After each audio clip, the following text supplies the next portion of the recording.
Right, good morning, everybody. Thank you for coming on a rainy day. I'm Christine Lowe. I'm with the Hong Kong University of Science and Technology in the Institute for the Environment. I'm going to be the MC today, but what I will do is introduce Professor Alexis Lau, and he has played a very great role from the beginning of the RAQM. He's going to explain to you what RAQM is. I know some of you were actually in Guangzhou on the 30th and the 31st, but I'm going to ask Alexis to explain what it was and why you're here today. So Alexis, may I hand over to you? Well, thanks a lot for joining us. It's our tradition, actually, in the past few years, that when we have a scientific discussion, workshop, that we come out here and try to get the message more to the public. In terms of the RAQM, it's called the Regional Air Quality Management, but actually it comes with a very long name. It's called Regional Air Quality Management in Rapidly Developing Economic Regions. Okay, and the thing that this is the 7th, so I want to let you know when it started. Actually, it started in 2007. Every 2 years in the beginning, and then 3 years. So 2014, we actually have it in Hong Kong.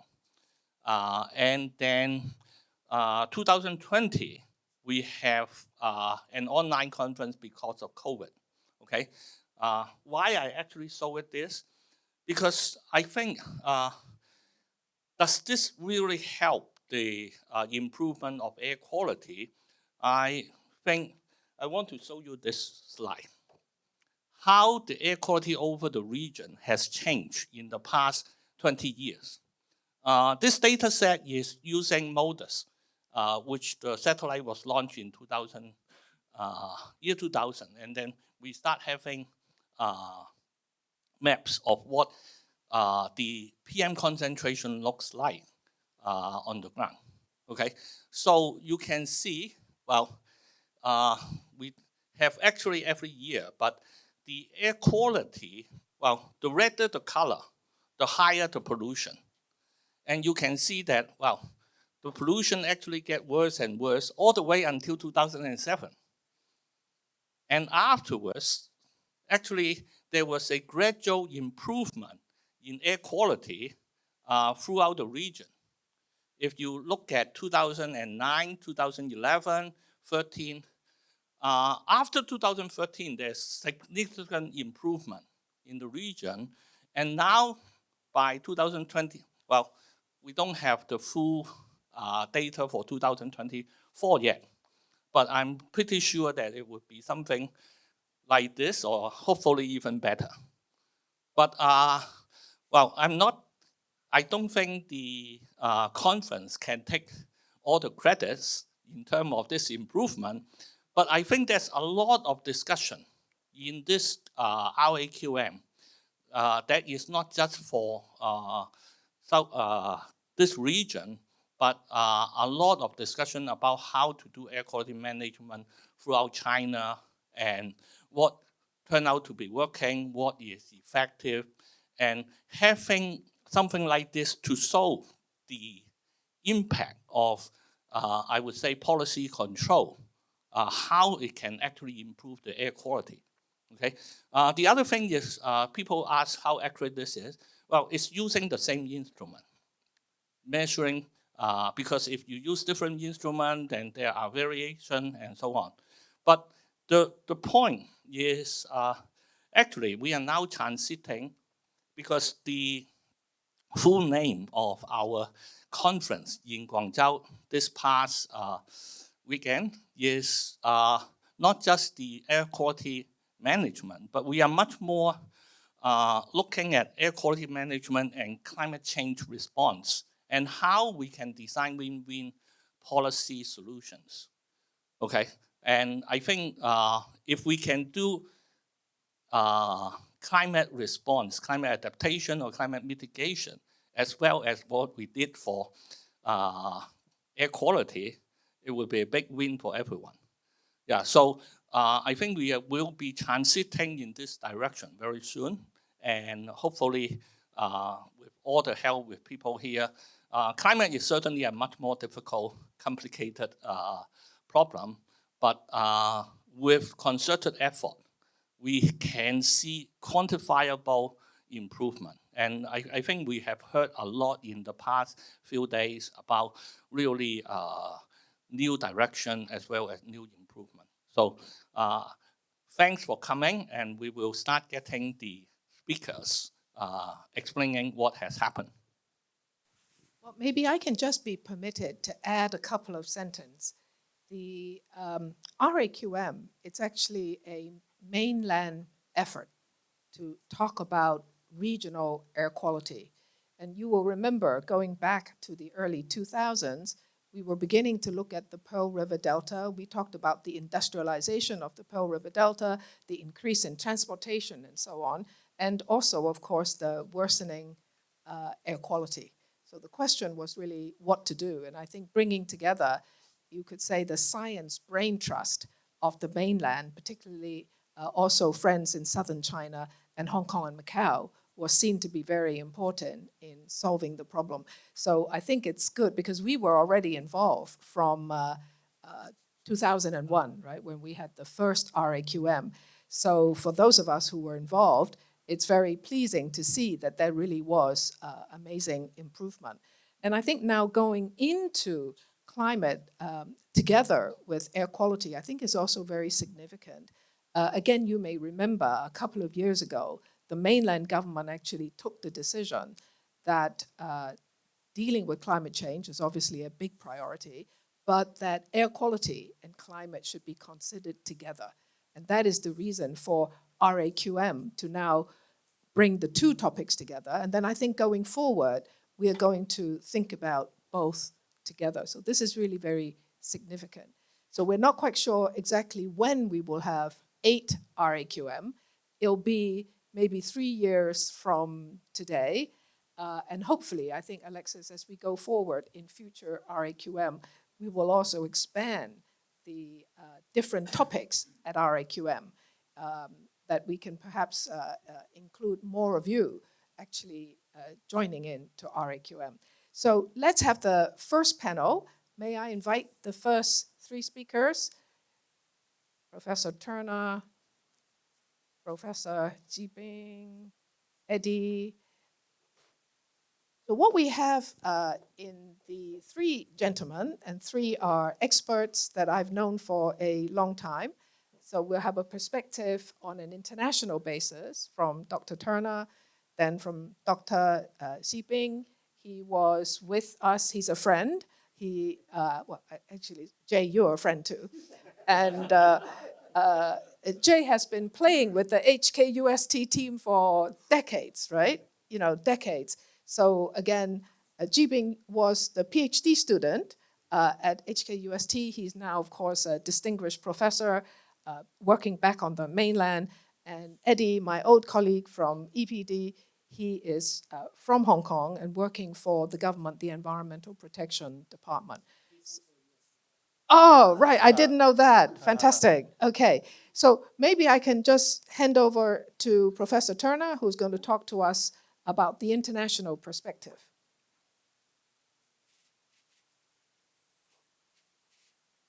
Would you like to come and sit down here? Right, it's easier to watch. We'll bring you back up later.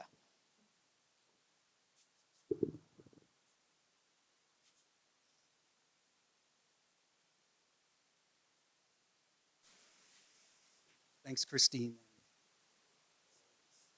It works okay, great, okay. Thanks, Christine, and it's wonderful to be with all of you today. As the first panelist who's giving a brief presentation, and we will keep our presentations brief to leave plenty of time for dialogue and discussion with all of you. What I'll be doing is setting the stage for this coupling between climate and air quality, so a bit of background information, and then just a few international perspectives, but focusing mostly on activities that are influencing Southeast Asia, where there's certainly strong business and financial interests here, as well as just geographic relevance to that. So all of us have thought for a really long time, whether in our profession or just in our life, about air quality here in Hong Kong and elsewhere. And one way we look at this in a simple framework is we have man-made emissions, the so-called anthropogenic emissions, emissions from natural sources. They cause air pollution. There's more chemistry happening out there. And then that leads to air pollution effects. Now, what's relevant here with the 7 RAQM was a really strong focus on that atmospheric chemistry and physics. That is, once we release pollutants or precursors to pollutants, what's happening in the atmosphere that makes the harmful substances and that eventually removes those substances. So that was a really tight scientific discussion happening over the 2 days last week. This is air quality in isolation, and this is how we have been practicing it for decades and decades and decades. But as both Christine and Alexis pointed out, the direction that it's going is a coupling. And this is a coupling with climate. And so while we have the same bottom part of the graph, we also have changes to the climate system because of emissions. But that climate has feedback loops, though.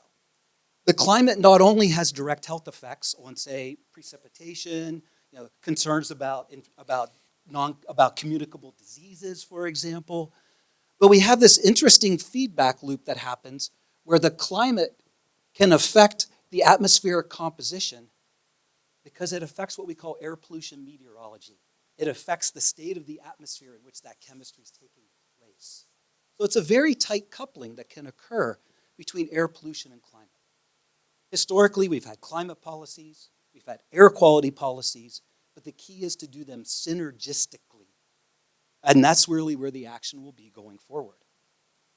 But what we're really focused on is its health effects and its ecosystem effects, which again can be directly from the climate modulation, the changes to climate, directly from the air quality itself.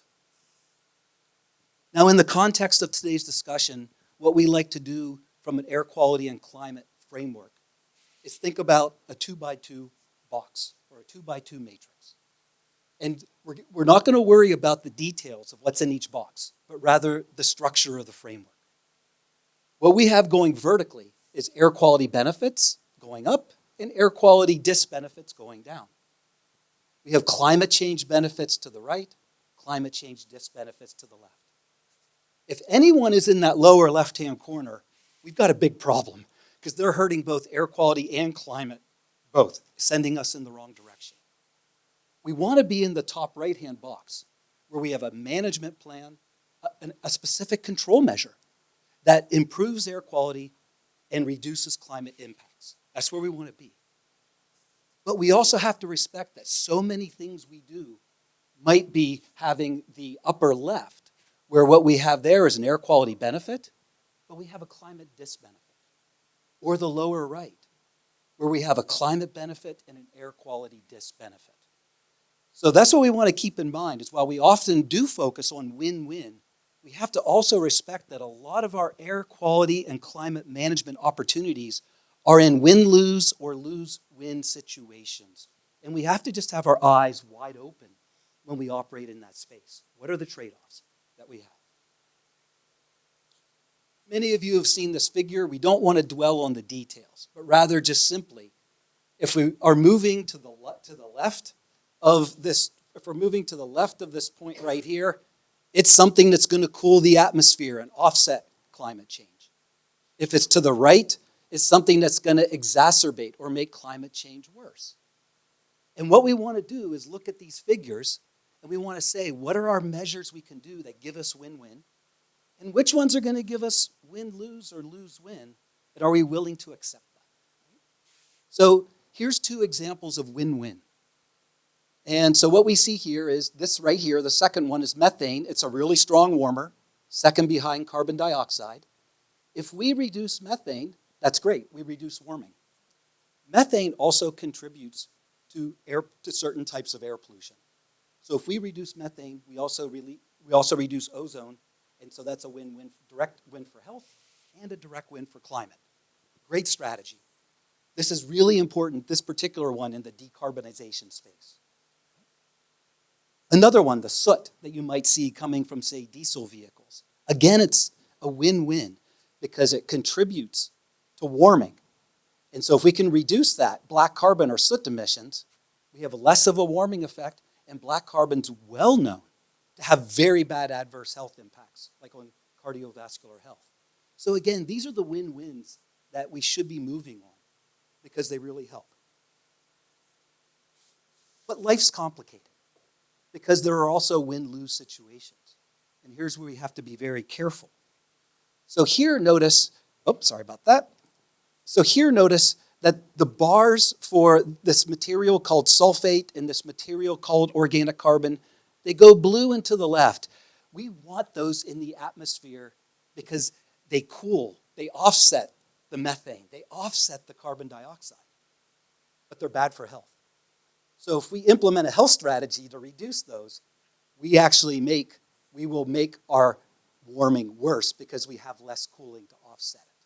So that's a win-lose situation, and you have to decide which you're going to accept. Are you going to accept the air quality benefit or the climate benefit?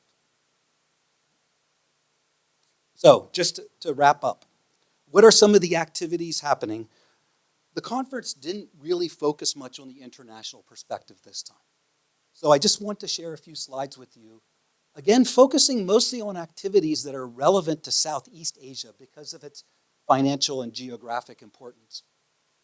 So one example is this effort that has recently started called the Clean Air Catalyst Program, funded by the U.S. Agency for International Development, but very wise to turn it over quickly to organizations that are really strong at advocacy, but also really strong at science, both, okay? Such as Environmental Defense Fund and the World Resources Institute.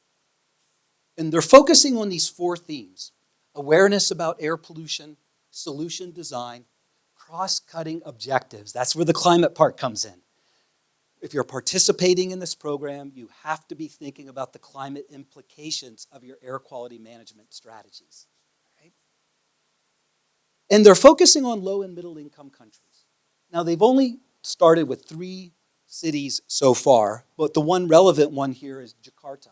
And when they went into Jakarta, what they realized is the air monitoring network was insufficient.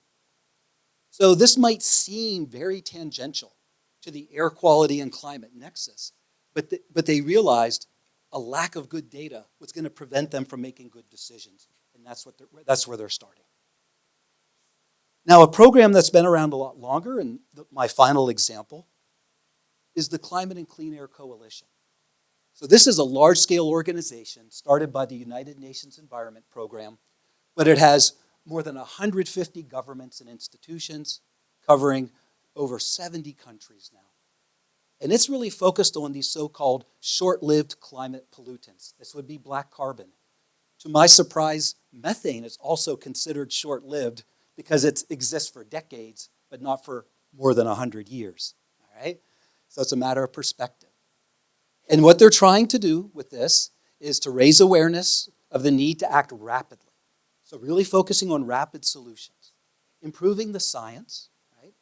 And to really carry out activities in emitting sectors to say, yes, there are feasible things we can do now. How do you implement them? What's important here is they actually have established a trust fund, and they give out money for this capacity building to countries or to organizations. So they are a funding instrument, and that's really critical here. If any of you want to contribute to it, I'm sure they would love your money. And they split the money between national policy development and the actual implementation. Now, they haven't done a lot of implementation yet. It's really been more on policy development.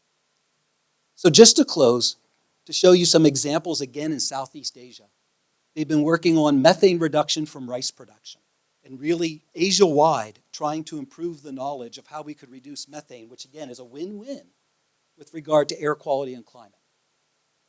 In Southeast Asia, their deepest activities have been in Cambodia. And while I list here 5 different areas where they've been working in Cambodia, each of these is actually an individual project, started within the last 2 years and still underway. So these are very, very narrow, tight, focused objectives. They're not trying to do everything at once. These are 5 separate projects in parallel. They've been working with the Philippines, who have already done good work, but really need to go across that finish line to finalize their plan. And just recently, they've started working with Vietnam on air conditioning because of the massive contributions to climate that are coming from the use of air conditioning in Vietnam. So I just wanted to give you that flavor. And Alexis just returned from the US, where he participated in some US-China bilateral discussions about some of the activities taking place, say, in California and other places. And perhaps during the panel discussion, we'll deflect some of our questions to him, because it really does tend to happen locally in most countries like the US. It's local, it's not national where a lot of the action is. So I'll stop there.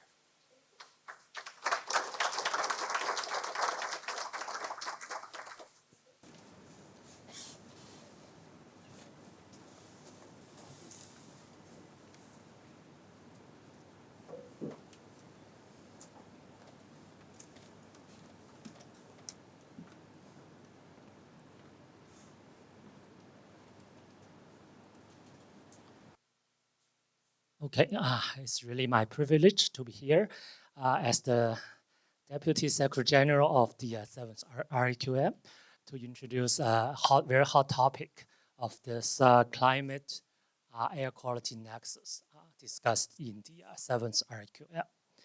Okay, so I think all of you already know that China has already made a very significant progress in terms of air quality improvement in the past decades. This is a report from Bloomberg. It just reported that China reduced air pollution in 7 years, as much as US did in 3 decades. This is also happened in such a significant increase in vehicle ownership, and also GDP and even steel production. Okay. And this is actually resulted from a top-level design of air pollution control in China. Actually, in the past decades, we have 3 important action plans from 2013 all the way to 2025, which spans 3 5-year plans. Okay, so in the first action plan, we call Air Pollution Prevention Control Action Plan. This one. It's a 5-year action plan. In this action plan, the main focus is on the emission reduction, mainly on SO2 and NOx, but not pay much attention on the air quality improvement. And this action plan from this 3-year action plan from 2018 to 2020, the main focus shifted. Is more result-oriented to the air quality improvement, and through mainly 4 major we call structural adjustment in industry, energy, transportation, and land use. Okay, and land use. And this is the most recent one, actually published, just released last year. Well, the focus is just the nexus of air quality and climate. We need to reach the co-reduction of carbon and air pollution. And also, we need to expand the green coverage just to increase the carbon sink. So this figure just shows the main clean air actions happened in the past decade. You can see a lot of very robust clean air actions, such as ultra-low emission retrofit of coal-fired power plants, comprehensive VOC control, clean heating in rural areas, a series of very strict clean air actions. And all these all these policies are very much backed up by scientific research. This is just an example. In China, we developed a very large scale PM2.5 or other air pollutant monitoring network. This network expanded from just 500 in 2013. I think this is 500, just the national, what we call national administered stations. Actually, we also have some provincial administered or municipal administered stations. So just 500 and increased to 2,000, 4-fold in this 10 years. This is just an example. We also developed a very refined emission inventory with the resolution even down to kilometer or several hundreds of meter level. And with that, we clearly understand those we actually improve our understanding on those complicated physical and chemical process of the air pollutant in the air. We also developed a very advanced numerical models for the pollution prediction and also to evaluate the effectiveness of some control strategies. And all of this just contribute to the effective policy formulations. But despite all this progress, now China's annual PM2.5 concentration is still 6 times the WHO air quality guidelines, which resulted in more than 1 million premature deaths annually. And also, in terms of CO2 emission, China is definitely the largest emitter worldwide with more than 10 billion tons per year.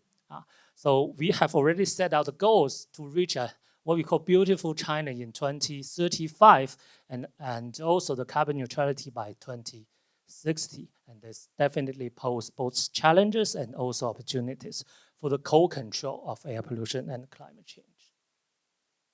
And this co-control has to be supported by a more comprehensive, more sophisticated scientific research. The foundation of the scientific research is the data collection.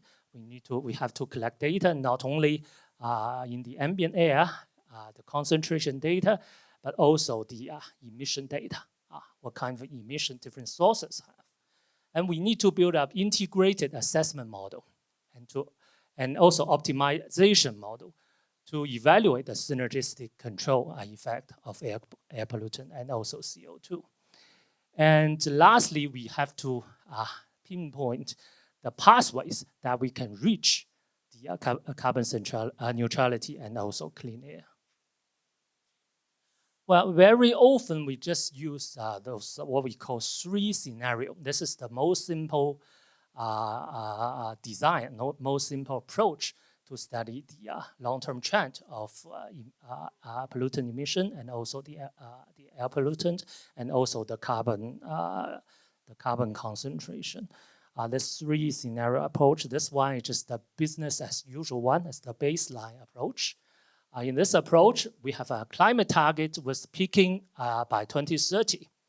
And also we reach the non-fossil primary energy share reach 20%. This is just the NDC, the National Determined Concentration, but only with air pollution control in the current level. We don't have more ambitious air pollution control in this scenario.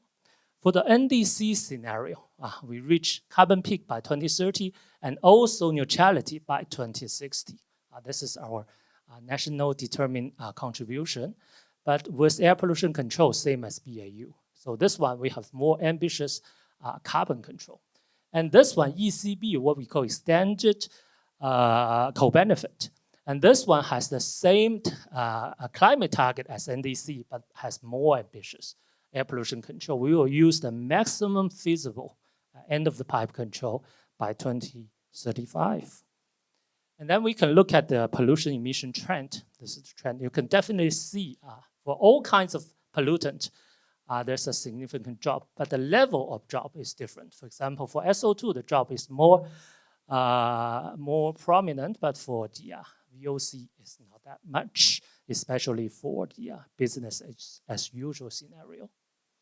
And such a significant drop in pollutant emission will definitely lead to the improvement in air quality. Now, the annual average concentration of PM2.5 in 2020 is around 36 in China nationally. Even with BAU, this concentration will drop to around 15, but still 3 times the AQG. Unless we have this ECB, just the co-benefit control, we can reach to somewhere close to the AQG. AQG is 5%, 5 micron. So we can reach around 6 micron. Okay, so That means ECB is definitely needed for China to reach the AQG. Yeah, and such a significant job will also lead to health improvement, health benefit. We can avoid actually more than 500,000 deaths from ambient 2.5 annually, and also more than 40,000 ozone-related deaths. And this is actually the national picture. And we also look deep into GBA because this is the area we are living. GBA actually play a more important role, actually. In the national level, they asked GBA to be a pilot demonstration area for air quality improvement. The demonstration area, because they think GBA is the area that reach the standard, get attained for the first time, firstly. So they want to use, want GBA to be a pilot demonstration area. And GBA, the Guangdong province, also want to accelerate the construction of the pilot demonstration area for air quality improvement. With that, Guangdong has already put forward a series of control measures so as to reach the co-reduction of air pollutant and carbon, mainly in 6 categories. Okay, so this one is the end of the pipe control, and all these 5 is related to the structural adjustment, including the fleet structure and the transportation structure, just to shift the on-road transportation to railway or waterway transportation.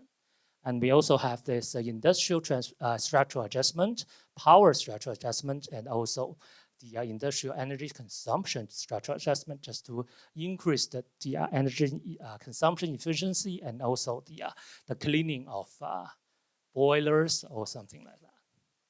Okay, so due to the limited of time, I just end here. Probably I give you an important message is that China has already made significant progress in air pollutant emission reduction, but mostly by end of the pipe control. The room for further emission reduction would be much smaller by the end of the pipe control. So further, we have to make the air pollution emission control by source substitution, what we call structural adjustment in industry, energy, transportation, and land use, which can have a co-benefit of carbon emission reduction. And in this case, the top level, again, designs play a very important role.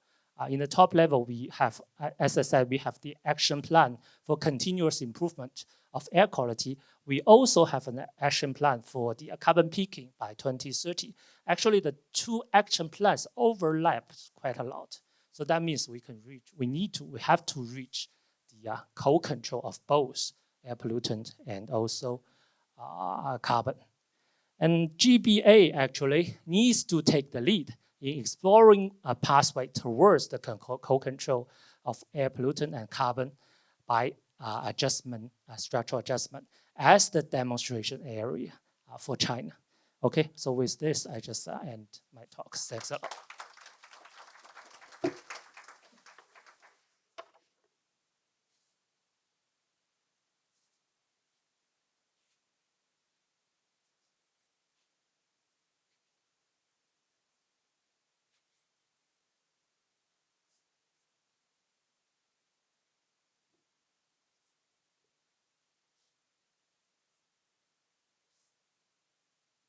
Good morning, distinguished guests, ladies and gentlemen.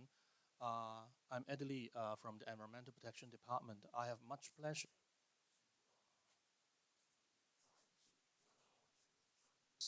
meaningful events to talk about the Hong Kong's Clean Air Plan and Hong Kong's Climate Action Plan update, so as to kickstart for some information for discussion later on. The Clean Air Plan Hong Kong, for some of us are not are very familiar with. We have the first one in 2013, which was a timely document. At the time, when the environmental minister in China has promulgated a 10 the 大气10条. At that time, Hong Kong echoes with a clean air plan, and we have an update progress report in 2017, and in 2021 we have a new one which has a more ambitious goal for Hong Kong's air quality to achieve in 2035. That sets out a vision to make Hong Kong a healthy living city, to bring about the low carbon transformation, and to make Hong Kong's air quality on par with other world-class cities. We have 6 major areas of actions included in this clean air plan. As a background, we have seen much improvement in Hong Kong's air quality over the 2 decades with our concerted efforts, not only locally but also regionally. We see the ambient air pollutants reduction by 40% to nearly 70% as well, and we see roadside air pollutants concentration level reduced by about 45% to nearly 60%. We are looking at some of the important criteria pollutants such as the NOx, NO2, PM10, PM2.5, and SO2. But having said that, we still have a lot to do with the ozone. So I'll talk about it later on how we tackle with the ozone problem. As mentioned, the Clean Air Plan 2035 has major area of action, 6 major area of actions, and I'll talk about in the following slides. The first one is to greening our transport sector. In Hong Kong, we have a very pleasing achievement. For at end of 2023, we have more than 8% of our vehicle fleet in Hong Kong are have been electrified, and we have more than 70,000 charging facilities to serve these electric vehicles, and we have other home subsidy schemes for installation of the EV charger. We also hope to marketize the EV charging service to provide other additional, say, 7,000 parking space in government buildings with charging facilities. And we also hope to refine the lease conditions for petrol filling stations to convert them into EV charging facilities. Also, we are also looking at to test out more new energy vehicles, such as methanol or hydrogen, and we targets to introduce by end of 2027 700 e-buses and 3,000 e-taxis. On emission reduction, we have for the conventional fueled vehicles, we have incentive scheme from October 2020 to phase out more than 40,000 Euro 4 diesel commercial vehicles by end of 2027, and complete the trial for retrofitting of Euro 5 double deckers. For the vessels, we have a plan to study the introduction emission standards for newly supplied petrol-driven outbound engines, and to explore the further improving the quality of locally supplied marine diesel, light diesel fuels of a sulfur content of less than 0.001%. For introduction of new energy, we hope to increase the use of LNG and renewable energy for electricity generation, explore the import of more clean energy, promote RE and waste-to-energy facilities, and we have already commissioned the offshore LNG terminal, and we wish to explore the application of such LNG terminal for LNG bunkering for other LNG fueled vessels. On regional collaboration, that echoes rightly with what Zibing has just mentioned in his presentation. And we have four major areas of collaborations regionally. First of all, to tackle with the ozone problem, we wish to strengthen the joint emission reduction of NOx and VOC, which are the two precursors of the ozone formation. Hong Kong, the Guangdong government, and also with other regional stakeholders have already agreed on the 2025 and 2030 emission reductions target for NOx and VOCs. We also looking at from a national more to echo more precisely to on the national level about collaboration on both ozone and PM 2.5 control. Also, we are looking at the air pollution and the greenhouse gas control to have the synergistic effects. Not to mention about is the regional collaboration, collaborative governance. The fifth agenda in the cleaner plan is the smart and innovation approach. We set up the Green Tech Fund to support and promote R&D for decarbonization and to promote the green technologies. On air quality front, we have launched a pilot project on smart air quality system, which seeks to provide more detailed air quality data to the general public. We have already installed sensors on some of the smart lamp posts, hoping to provide real-time air quality information on our website. And lastly, we complete a study on using drones with stiffing system to help enforcement of the marine vessel using non-compliant fuels. We have comprehensive city planning to help to build a healthy and livable environment. Hong Kong has an aim to develop a railway network as our public transport backbone, and we are fostering a pedestrian-friendly and bicycle-friendly environment. We also hope to impose onto the new development area the construction of low-emission modes of transportation. Next, I'll talk about the clean air, the climate action plan. We have an involvement of our climate action plan in the previous years. Starting from 2015, we have the Hong Kong Climate Change Report, which is the year when the Kyoto Protocol has been ratified with sufficient numbers of parties and become effective in 2015.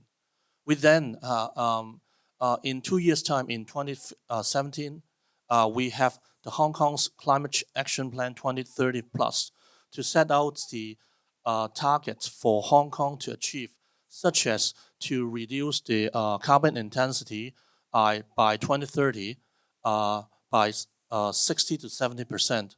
In 2021, we have promulgated an even more aggressive target for Hong Kong to achieve carbon neutrality before 2050.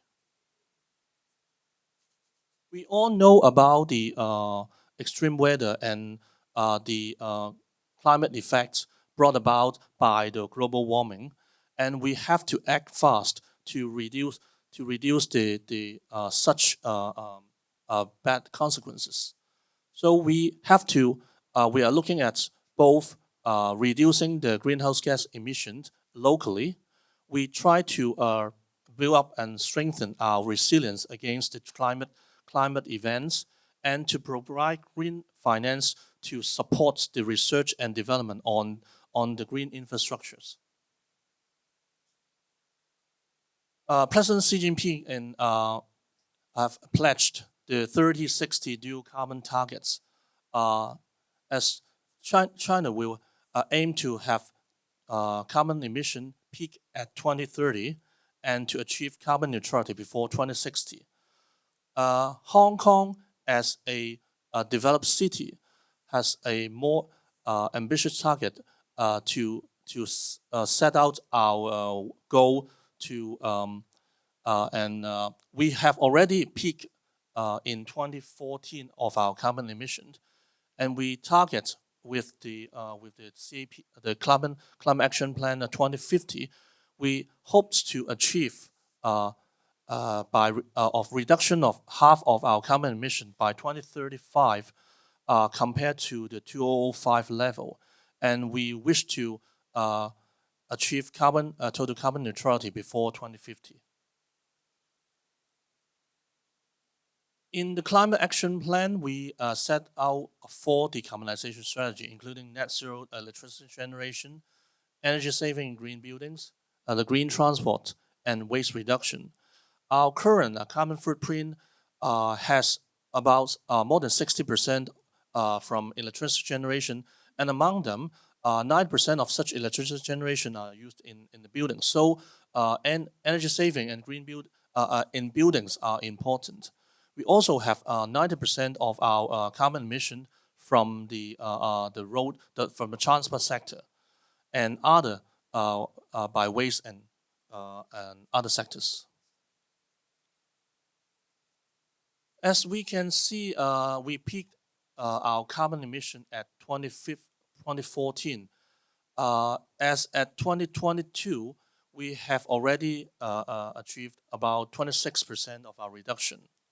We look at it as a good trend as we move on with our action agenda. Looking forward, we need more innovation and advancement in technology in order to bring about the synergistic effects of both the cleaning our air and decarbonizing our practices. And we also have to strengthen our capacity building in all sectors and all levels of the community.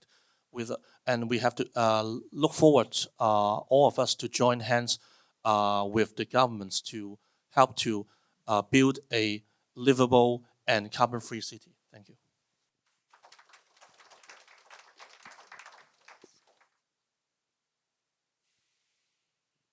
May I invite the other 2 presenters as well? So we have a little time for a few questions from the audience. Yes.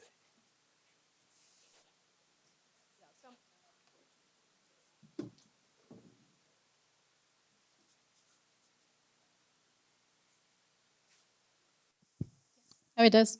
I guess it's a question for Jay.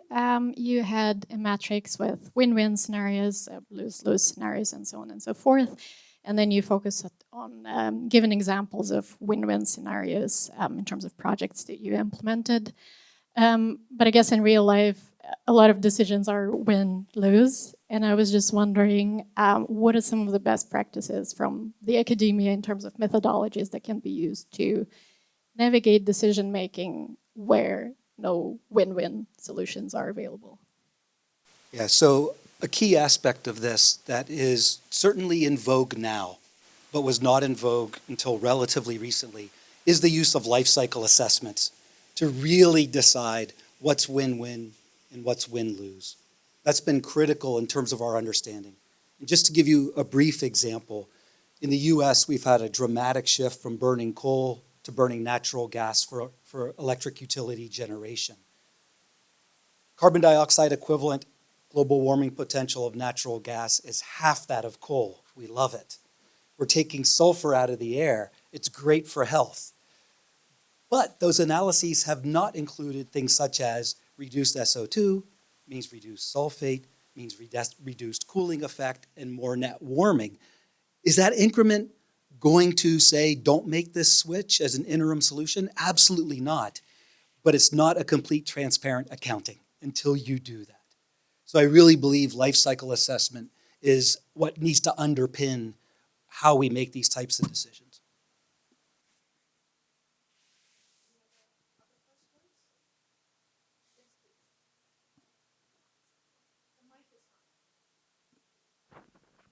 Thank you. I have one question for Mr. Eddie Lee from EPD.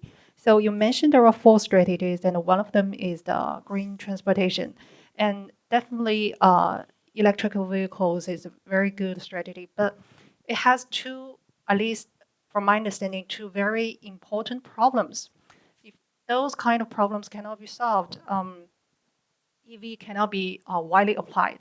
One is when the temperature is very high, some EV just burn by itself. This is one problem. And the other problem is, at least in mainland China, it happened before. When the temperature is very high, the electricity supply is very limited. So the EV charging doesn't work. So that means no energy for the EV.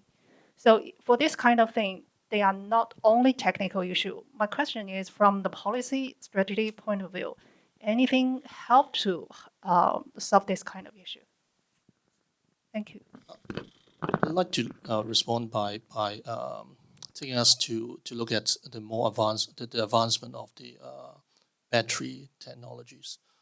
As we've learned, I've learned from some of the researchers, the next phase or next generation of the batteries will become commercially available by, say, 1 to 2 years' time. We have the solid-state battery, which has a more reliable performance, a more promising performance during the extreme more hotter weathers. And so we look forward to them on the application in the wide, in the global perspective. In Hong Kong, we have a more minor climate, so to speak. So we have less of a problem of the problems as you have just mentioned here. But we also take due note of the consequences that these may bring about. So we have to look at the supply of the reliability of these vehicles, or more precise, in more details. I hope with what we see the popularization of the electric vehicles in Hong Kong, the problem is probably the gist of the problem is the provision of the sufficient charges in Hong Kong. So we are working on it. Thank you. Other questions or comments? Especially for some of you who were actually in Guangzhou. Yes. Thank you. On the NOx situation, I mean, we're still very high on the NOx. Have you looked at actually reducing NOx for ships, deep-sea ships that arrive in Hong Kong? I mean, basically, eco-zones around the world, particularly, say, the US and Europe, all ships going into these areas have to have their SCRs on, basically to reduce the NOx. But in Hong Kong, we haven't done that. I mean, in China, that would help a lot because there's a lot of ships coming to Hong Kong, to Guangzhou, also around the coast of China. Any move on this? Able to take that question? Okay, Eddie. I'll say a few words because the shipping sector is requires joint efforts internationally and regionally. Hong Kong is doing that with by say we collaborate with the region to help to introduce other forms of NOx reduction measures for the shipping sector, such as we are trying to bring in the LNG bunkering to look at other ways and to look at other ways to test out new shipping fuels such as methanol or even hydrogen. So we are working on that, but that requires regional collaboration, such as with our counterparts in the Shenzhen and Guangdong. I wonder if the chemist and the engineers can say something, right, in terms of just the chemistry. Is that what we should do? Both Jay and Zibing, you probably have views. I think now in Chinese cities, at least in Guangzhou, shipping, well, the NOx emission in shipping is mainly concentrated in the port area. And in the urban area, the largest source of NOx is steel vehicle, especially those heavy-duty diesel vehicle. Yeah, and now in China, those heavy-duty diesel vehicles are currently not largely electrified, and this is actually our direction in the future, 5 or 10 years. Because for the light duty gasoline vehicle, more than, I think, especially for the newly purchased those vehicles, more than 50% already electrified, but not heavy duty, and they emit a lot of NOx, especially at nighttime, because in some of the areas, especially in the urban area, that they are restricted from entering the urban area during daytime. So they emit a lot of NOx during nighttime, and that is another important reason for the ozone pollution on the next day. So I think especially in the urban area, we still need to pay much more attention on the NOx emission from vehicles. Say something about NOx? No? I guess the answer is not yet. Right? Is that, would that be correct?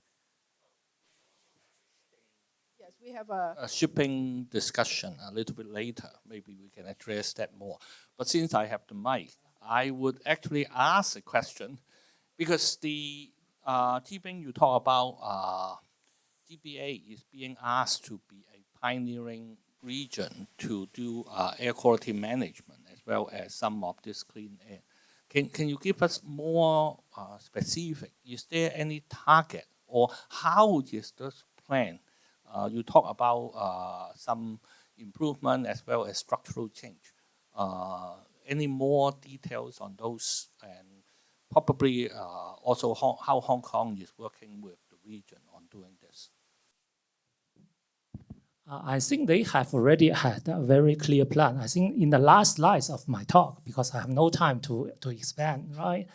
There are 6 aspects in which they will mainly focus on. Only one is about the end of the pipe control, which is what we have done in the past decades. And all the other 5 is related to the structural adjustment, just what we call source substitution. Source substitution is a large change in mindset.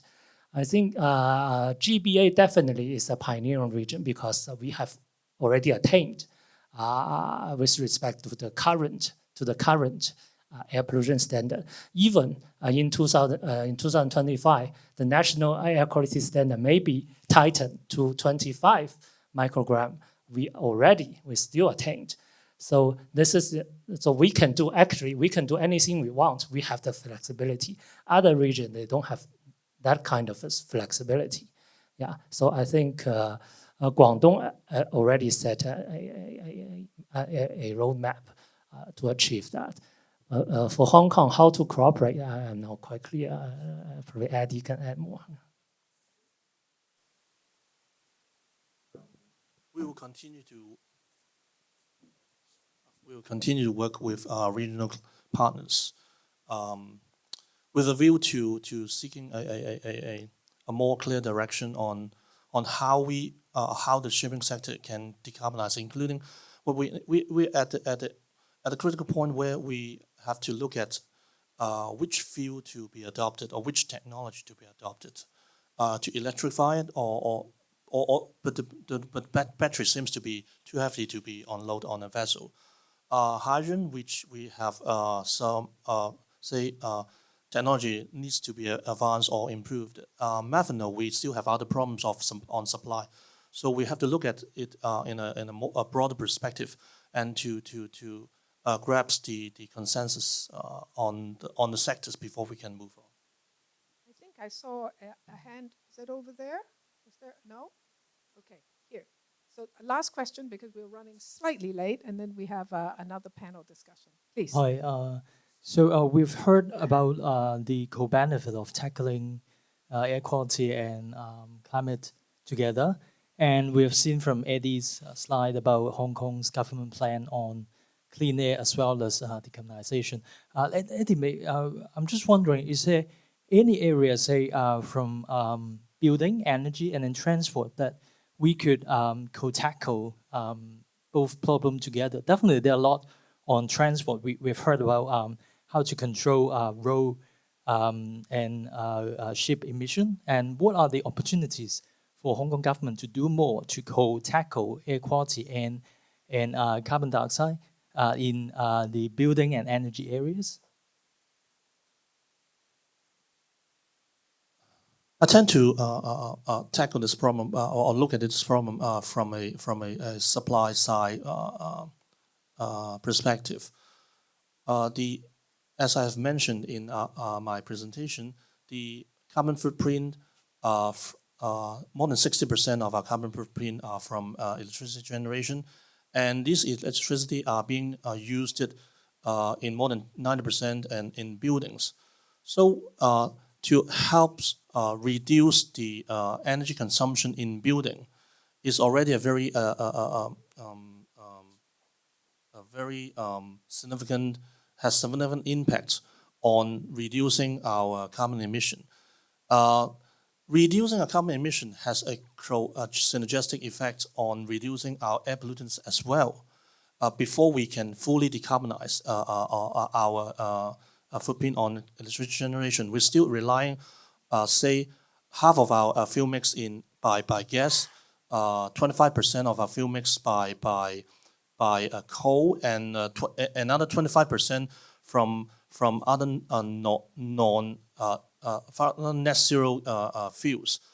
So by changing or by reducing our energy consumption in buildings, we have already helped a lot in reducing our carbon as well as our air pollutants.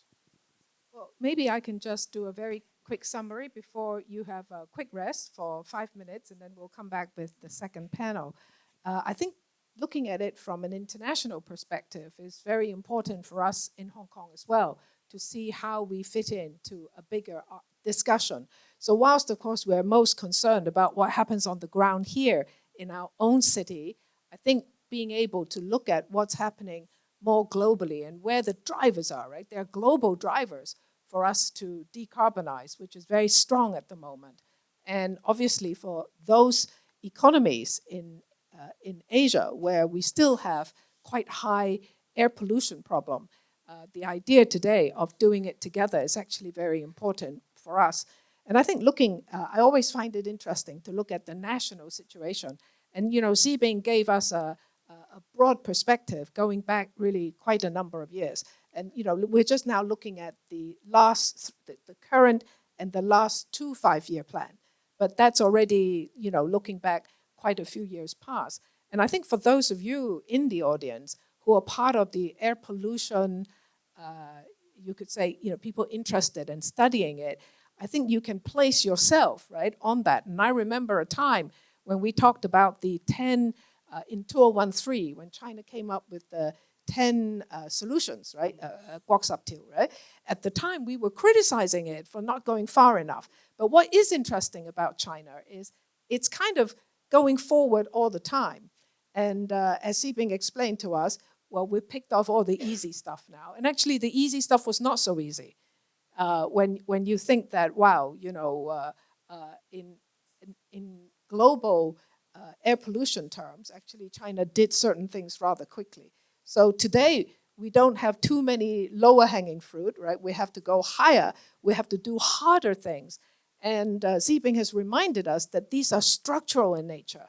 They're not just the tailpipe, right? They're structural in nature. They require industry to change. They require many other industry, right? Businesses and industry to change how they operate. So that's expensive, and that's difficult. But the good thing about, I think, listening to you, Zibing, is they know what they need to do. So, that's better than not quite knowing what you do. And the scientific part to drive where you put effort is very strong. And, Eddie has given us, I think, the non-scientific, we have 2 scientists, and you notice that they're talking about the science. We have Eddie, whose PowerPoint, I think, was prepared for, the general public. But behind the plan are also, of course, scientific choices as to what you do first. So my own conclusion is, in some ways, we're very fortunate in Hong Kong to be a part of the GBA because we are the leading region in China. But just because you're leading, you're actually expected to do quite a lot. And we're expected to actually step up quite dramatically in, I guess, the 14th and the 15th 5-year plan. So we will definitely in Hong Kong have to collaborate with the mainland. There's a lot of science that is involved. So very good, HKUST, to kind of keep going. I just want to add one thing because I was, as Jay was talking, I was in the US participating in this Bay-to-Bay dialogue last week. Actually, some very, I think, encouraging thing because we were always worried about, okay, geopolitics, how it will impact on some of the urgent need in terms of climate change. But I think the sentiment that was get there is on the subnational level, particularly in California. They highlight so much on, they are very aggressive. And actually, they are setting target. And I remember they were talking about for every target that they have set, originally people were saying it's difficult. But then they achieve it beyond what they have set for everyone in the past 10 years. And originally they are setting the plan of getting to be carbon zero by 2045. And they think that they can achieve that earlier. And the other thing is they talk about this not just because of climate. California really looking at this as helping their business. They look at it from a commercial point of view because by developing technology better, they are expecting this will be needed everywhere.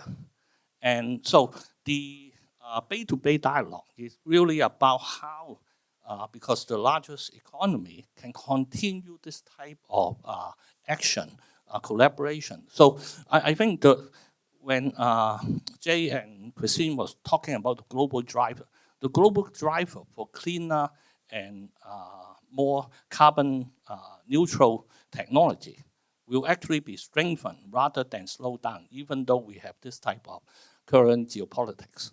Yeah. Anyway, please put your hands together for the panel.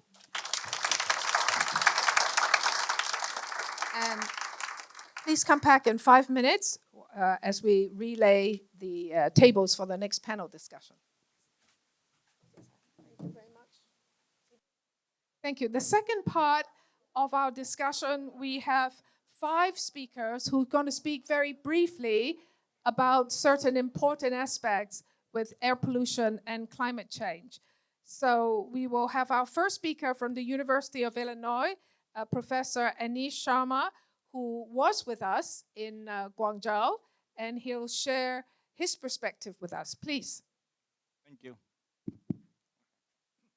So before I start on what we learned at the workshop, I'd like to give a brief overview in a very simplistic manner so that everyone can get a perspective. So if we try to understand the state where we are in today and where the energy is, I need to keep it up high, okay. So you can think we are in a very high energy state, okay. And that is why we are having these workshops and these meetings to really talk about, okay, so that we don't reach here.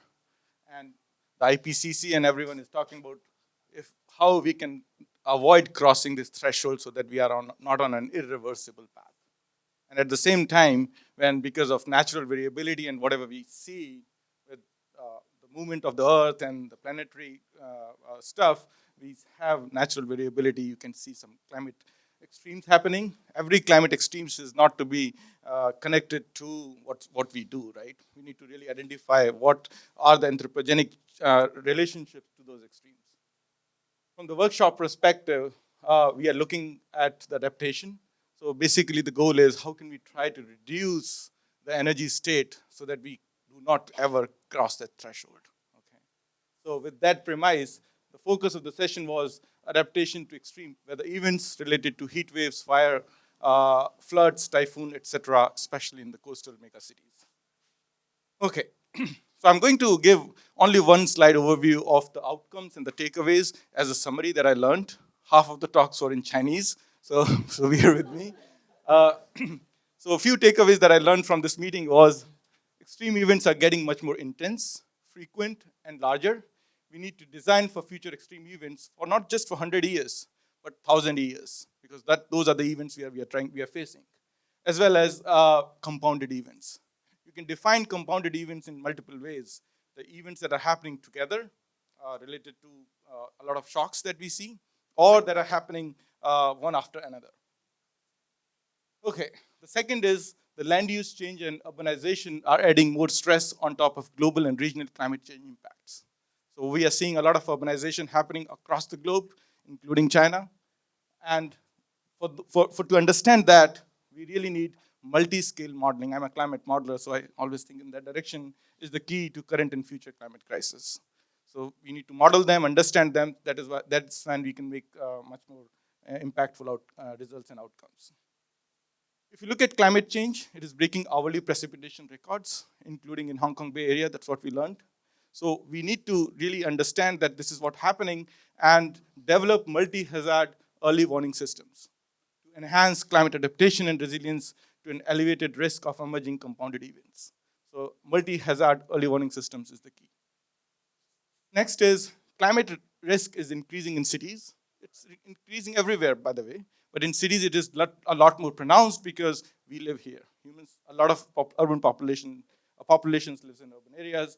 At the same time, cities make their own climate. The weather, rainfall, heat, and pollution. We heard from a previous panel around that. And so we need to really look at climate action plans, which were also discussed last time in the last panel, but not just make them, try to reevaluate them and see, have we reached our goals? Okay, what changes do we need to make so that we can adjust to the evolving needs? And lastly, climate disasters amplify impacts on cities. Okay, so we need partnerships. And I think one of the premise for this forum is to develop these partnerships with industry and stakeholders here. Okay, so this is now my vision of how do you create a roadmap to assess climate change adaptation for cities. Okay, we need to really understand climate change analysis. That's where the faculty and the researchers come into the picture to really understand projected changes, temperature, precipitation, severe weather storms, and sea level rise, and so on. Then we need to really look at impact assessments. Okay, how the impacts are on both natural and human systems for a city or a region, whatever the focus is. Keeping in mind, you need to account for non-climate stresses, socioeconomic lens, population dynamics, policies, and so on. And then use response strategies, which could be innovations. We just heard it previously, science engineering, lens in technology, AI, and machine learning. Eventually to develop solutions for actions and policy implementation. Okay. Oh, okay. So if we look at, the focus has a lot been over urban areas, cities. So what we have tried to change the whole language. As a climate scientist, we talk about urban climate, so we are talking more about urban science. And urban science has to be user-inspired.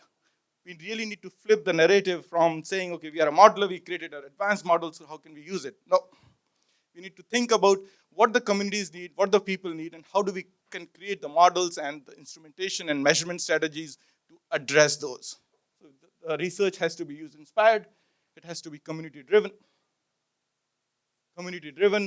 resilient, sustainable, solutions-oriented. Partnerships is the key, overall to achieve convergent science. We need to really converge as stakeholders and actors in this whole urban science topic. I'll give you 3 examples of what we are doing. We are working in Southeast Asia, especially around Delhi area, to really look at urban transportation pollutions. Okay, these are the maps.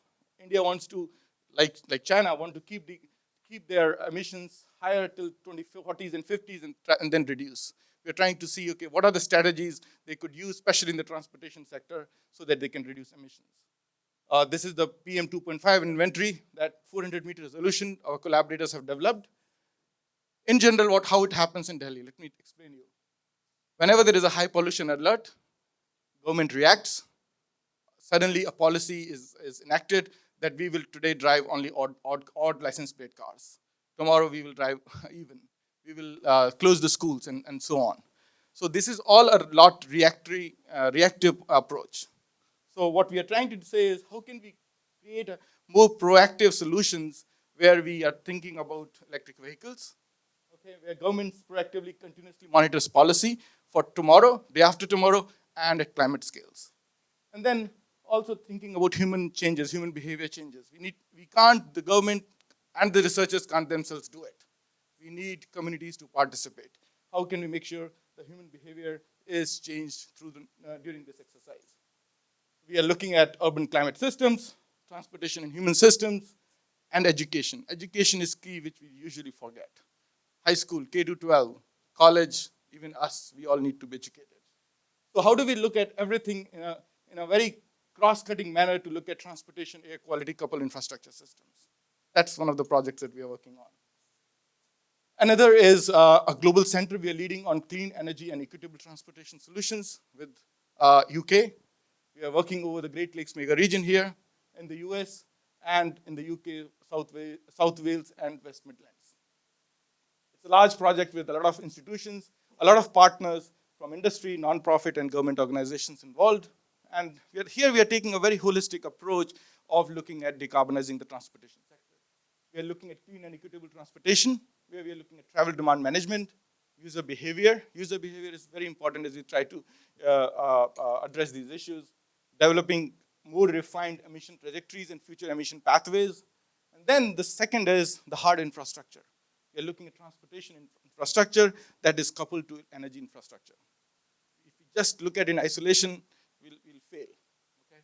Hydrogen-based decarbonization, we're looking at both electric vehicles based on batteries as well as hydrogen. Biofuels is another approach, but we are not focusing on that right now. And then third is developing a circular regional economy. There's a lot of waste that happens. We talk about solar panels and batteries. These are great. But how much is the effort going on to see afterlife impacts? So we need to really focus on that aspect. And as a climate scientist, finally, we try to do and couple everything in simulations where we look at air quality and meteorology, road hazards, and vulnerability assessment. Doing all of this is great, but we also need to look at cross-cutting themes related to environmental justice and climate justice, developing tools, looking at public health and economic impact pathways, data and cybersecurity. All these vehicles would be smart and connected, right? So we need to think of threats related to big data and cyber that we see in movies, but it would soon be reality. Governance and policy and so on. The last example is a community-driven research that we have, where we are looking at the questions even in this big Department of Energy project is driven by the community needs. So communities co-participated in the proposal writing to identify the questions that they're interested in, and the researchers then develop the research plan to implement that. We call this community research on climate and urban science. It's a huge project with 18 partner institutions focusing on over the Chicago metro area. I'll skip the details, but feel free to ask me more questions later on. This is my last slide, which focuses on early warning systems for all. This is a WMO-based initiative, which really talks about adaptation. What WMO says that we would require around $3.1 billion investment over the next 5 years if we really want to address adaptation in these 4 areas or 4 pillars that you can read here. What I'm trying to say is we need to really work on early warnings, but we also need to follow up with early actions, because assessing just the warnings is not sufficient. Second is we need to really connect weather and climate scales. Okay? That's when we'll have more improved understanding of why is it happening and how can we take care of that. There's a lot of community here. We are talking at the business school. We need to really be mindful of financial lens. Increases the availability of triple dividend benefits that you can think about. First, dividend is related to avoiding losses to the institutions' market, their stakeholders, and where they are placed. Second dividend is based on induced economic and developmental benefits that they can have, and third is related to social and environmental benefits they can assess. Overall, if we try to focus and if we have these partnerships that I talked previously with industry and stakeholders and civic and nonprofit sector, we can really improve investment efficiencies, which can really reduce the amount of capital needed to do things, and where that money can be used for other projects. And that's a win-win situation if we can really make that work. Thank you, Professor Sharma. Our second speaker is Elena Talalasova. She's come from Copenhagen to share a perspective about shipping with us.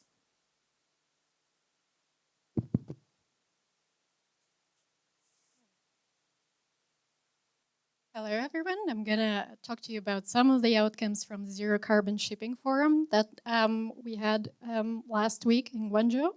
I'm going to try and focus this presentation on some of the messages that I thought were shared by different parts of the value chain, so that's sort of representative of the consensus that we were able to achieve.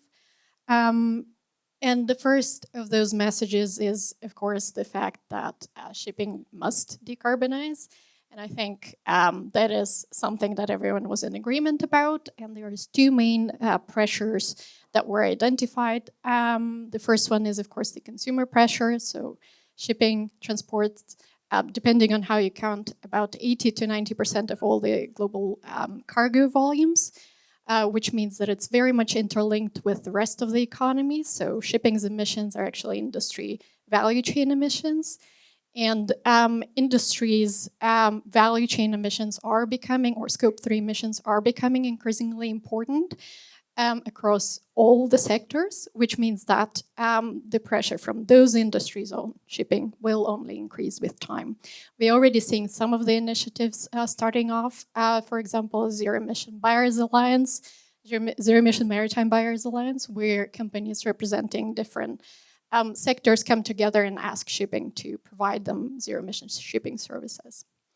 The second driver is something that you may be familiar with, and that is the regulatory pressures on shipping to decarbonize. The first one is, of course, related to the adoption of the IMO revised greenhouse gas strategy. That is a major improvement compared to the previous strategy. It now focuses on well-to-wake, so life cycle emissions.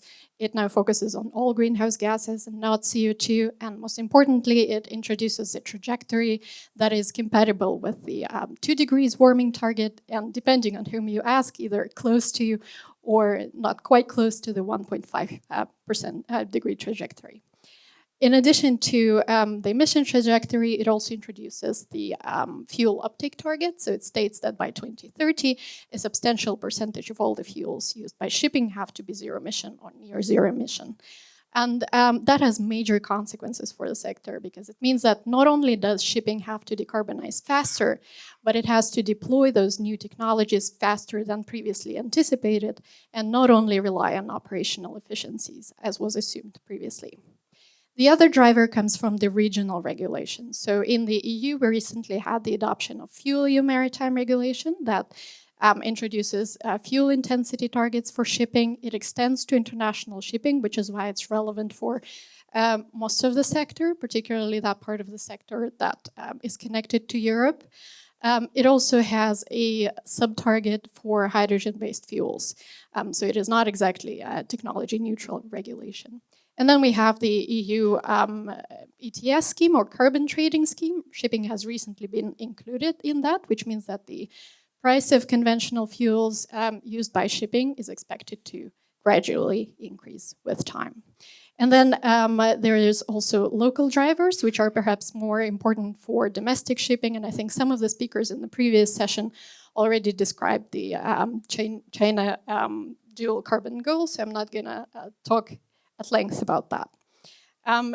Instead, I'm going to share with you some of the reflections about the technologies that are up and coming, I must say. So we had representatives from, for example, Maersk, who shared their journey towards making methanol-capable vessel orders. We have WinGD, which is an engine manufacturing, talking about ammonia engine development. And then we also had some discussion about battery propulsion. To see how the technologies are being adopted, I think one thing that you can look at for technologies that have not quite developed yet is to look at the order book. So what are the vessels that have been ordered from the shipyards for construction? And we see here that methanol has really been taking off, and that is because the technology is much more developed compared to ammonia and hydrogen, but we also see that ammonia and hydrogen are also starting to be considered. When it comes to battery propulsion and hybrid propulsion, here, of course, we don't have to look at the order book. We can just look at the fleet already in operation. And here we see that a lot has been happening first in the hybrid propulsion and then more lately in pure battery propulsion. Now, of course, vessels are not the whole picture, and that is because most of these vessels that are being ordered are dual fuel, which means that they can still operate on conventional fuels. This basically means that the risk is that you will have all this sort of dual fuel capacity that is underutilized, and you still have not generated the decarbonization benefits from those technologies. So we have to look at whether the shipping sector is adopting some of these new fuels that can support decarbonization. If we look at the total scale of investments that are needed to decarbonize shipping, that is in the order of $1 trillion total by 2050. To give you a bit of a perspective, that is about 1% of the total needs for the global economy decarbonization. Of that 1 trillion, about 80 to 90% is landside investment, so it has nothing to do with the actual ships. So that means that for shipping decarbonization to happen, actually the energy sector has to step up. And what has to happen is that the maritime sector is more connected to the energy sector, which is not something that we are seeing currently. So just to give you one example from methanol, we have only been able to find 2 publicly disclosed offtake deals. So one of them is from Maersk, and another is from Express Feeders. That is for about a total of 24 vessels, and on the previous slide, we saw that there's about 200 vessels on order. So a lot has to happen on this front. One of the things that we're discussed is China is indeed in a very unique position when it comes to supporting, creating stronger links between the energy sector and the maritime sector. And that is for several reasons.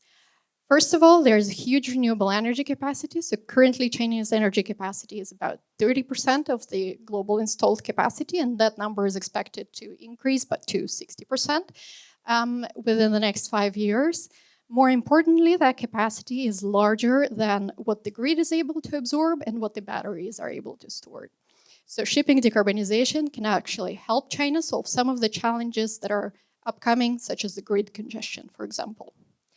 The other part of the opportunity for China is the shipbuilding industry. So China is quite huge on that front. It accounts for about 46% of the global tonnage of shipbuilding. The next one is, of course, the trade volumes. So China is responsible for about 30%, 32, I think, of the global container traffic globally. China is also big on bunkering. That is information that is very hard to get publicly, but it does have at least 2 to 3 major bunkering hubs that are in the top 10 bunkering hubs globally, and it also has 7 of the top 10 container ports. Of course, a precondition to realize that opportunity is that different stakeholders collaborate. We have already heard about the importance of collaboration previously, but just to give you concrete examples, first of all, the energy department of the government and the transport or shipping department of the governments have to come together and sort of understand just the scope of opportunity. Second of all, which was brought up yesterday or last week at the session, ports in the greater Bay Area have expressed a desire to enhance the collaboration when it comes to development of new technologies. One of the things that were mentioned not only during the shipping forum, but also was kind of a common thread throughout the whole conference is the importance of taking a system perspectives of decarbonization. So questions such as where does electricity come from for hydrogen-based fuels and for battery propulsion? Where does biomass come from? So is it first generation biomass? Is it second generation biomass are going to be important? Where does CO2 come from? Because it is not acceptable that shipping just recycles CO2 from other sectors. Instead, it has to be biogenic CO2 sources. Where do raw materials for battery production comes from? All those questions were discussed, and I think the more exciting thing for me was that it was not only NGOs and academia who were talking about these issues, it was also industries that were stepping up and saying that we are actually willing to pay extra for feedstocks that are proven to be more beneficial from the climate perspective. Another issue that was discussed is, of course, how do you allocate different hydrogen-based fuels to different sectors? And here, of course, you have to look at which are the sectors that do not have alternatives. So shipping, for example, the scope of battery deployment and shipping is perhaps limited to domestic shipping just because of the state of the battery development and the distances that battery-powered shipping can travel. I think I have mentioned all that I wanted to. Thank you very much for your attention. Elena, thank you so much for doing such a good job to describe what she heard in Guangzhou. So our third speaker, Hendrik Rosenthal, we all know him very well from CLP. Whilst you were not in Guangzhou, we very much appreciate you coming. and just completing the picture to give us a sense of what an energy company is doing or can do. Thank you. Great. Great, thank you. Thanks very much for giving me the opportunity, or CLP the opportunity to join today, actually, given we didn't join the bigger conference. I will just share a little bit, to pick up on the themes that were mentioned earlier of what we're doing in Hong Kong in particular with our decarbonization. I'll keep it relatively brief because I do think we want to have a bit of a panel later, and we're probably already behind. But this is worthwhile, I think, to kick us off with in terms of the greenhouse gas emissions that we have here in Hong Kong. And this was highlighted earlier already by Eddie in terms of the reductions of greenhouse gas emissions over the years from 2014 to 22, where the biggest reduction did actually come from the power sector. So that is very significant in terms of how much we've already shifted away from coal and continue to use more gas. We've enabled and facilitated a distributed generation of electricity from solar via a feed-in tariff scheme. And we continue to open doors to further collaborate in terms of bringing more zero-carbon electricity, nuclear power into Hong Kong. So the biggest reduction comes from the power generation, but it's also noteworthy that transport has actually gone up overall, percentage-wise. There's more work that we need to do for the other parts of the equation, and this was touched upon earlier already as well in terms of building energy efficiency and electrification of transport. There is more opportunity to reduce the carbon footprint of those sectors. Overall, if you look at CLP power, so that's the part that we operate in Hong Kong, our grid, versus other countries, actually, so maybe not fair direct comparison, but we're not bad in terms of overall carbon intensity of the current. We're sitting at 0.4 or 400 grams of CO2 per kilowatt hour, which is very much on par or even better than Singapore, for instance. So we're on the right track in terms of all the different pieces that need to happen for decarbonizing Hong Kong's electricity supply. And one big piece of infrastructure that we have put in is an FSRU, a floating gas receiving terminal, to enable us to import more LNG into the market here in Hong Kong, and then utilize that for combined cycle turbines at Black Point, which are being expanded, and there's another one coming online this year, to enable further replacement of coal. And it is not a 100% replacement of coal. We were significantly ramping down one coal plant already. It's really utilized very little at this juncture. That's Castle Peak A, there's Castle Peak B, that will be reduced further in the next few years. And roughly at the moment, we're sitting about 10% of our capacities comes from coal in Hong Kong. So how do we close that gap? That will require more distributed renewables, it will require more regional cooperation. So finding and importing more zero-carbon electricity from the mainland grid, from the China Southern grid, into our grid will help us get to that point. And it is a transition fuel. This switch from coal to gas, and it was mentioned earlier, it's about half in terms of carbon footprint.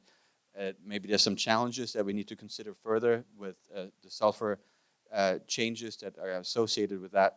But the idea is then once we get to that point of fully utilizing gas, we need to replace that over time with an alternative fuel.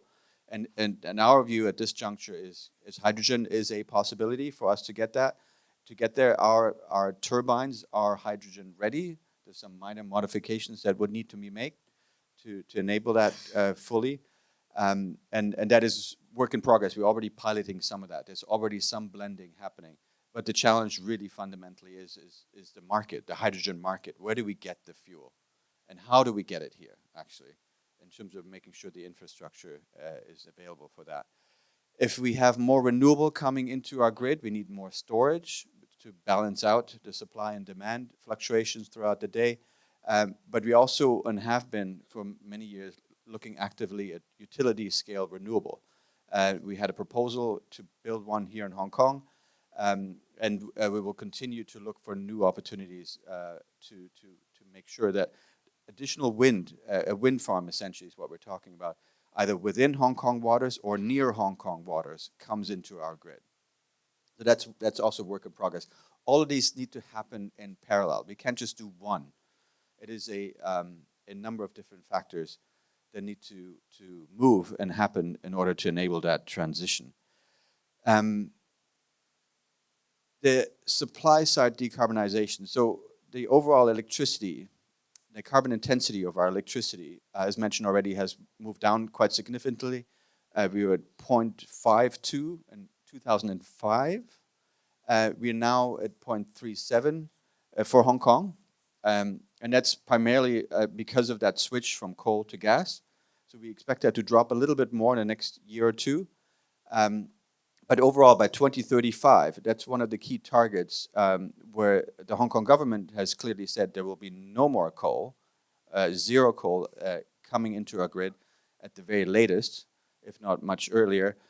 We'll be sitting somewhere around 0.12 to 0.16 kilograms of CO2 per kilowatt hour per electricity cent to customers. And that's a big reduction. But obviously, the target overall will be to get to zero or net zero by 2050. And that is that combination of things that I just mentioned, including the switch to hydrogen as a zero carbon fuel. But what is also important, I think we need to mention, is that there is the waste to energy facilities coming on stream, online here in Hong Kong, and that generates electricity that will come into our grid. So the zero here will actually not be zero at this juncture unless we can figure out how to decarbonize waste to energy, incineration of waste. There is a remaining carbon footprint that we need to consider, and how do we manage that is, I think, in my view, an outstanding question. It is perhaps classified as a renewable fuel, given that we are so good at creating garbage in our world, and we don't know how to manage it, and we're still really poor at recycling. And having a circular economy come in place here in Hong Kong, that we will have essentially a renewable supply of fuel, garbage, which is quite a poor fuel, actually. Very unpredictable as well. But there will be that carbon footprint remaining.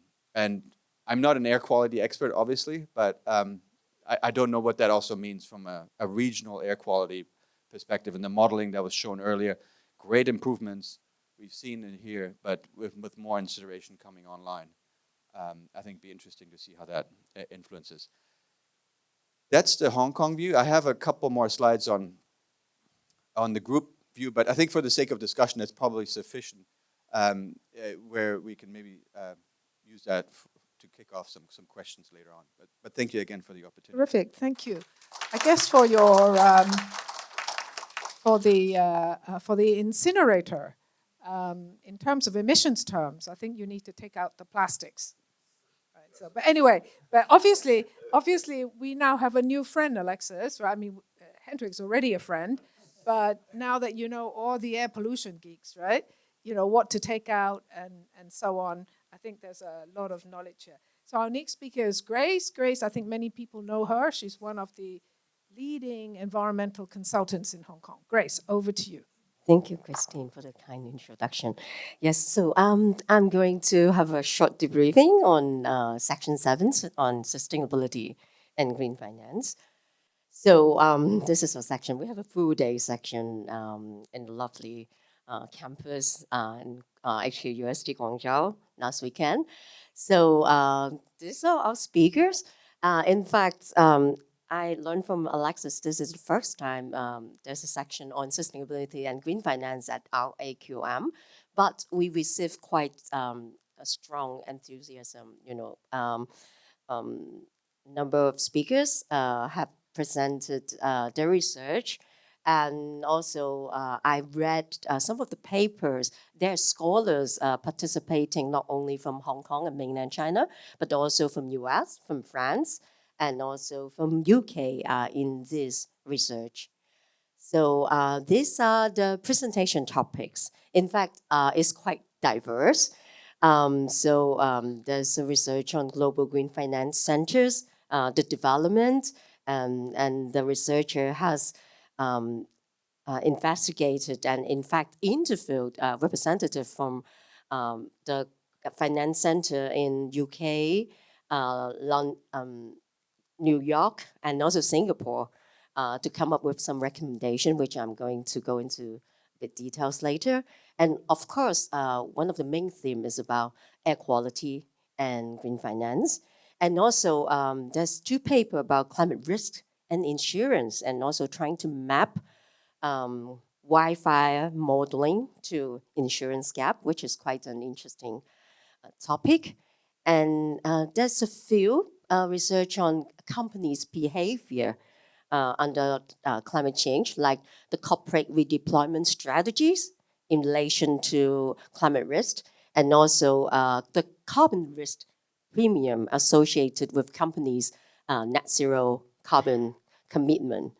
And of course, another interesting paper on carbon offset, how company is using carbon offset after some negative environmental news to manage the ESG reputation.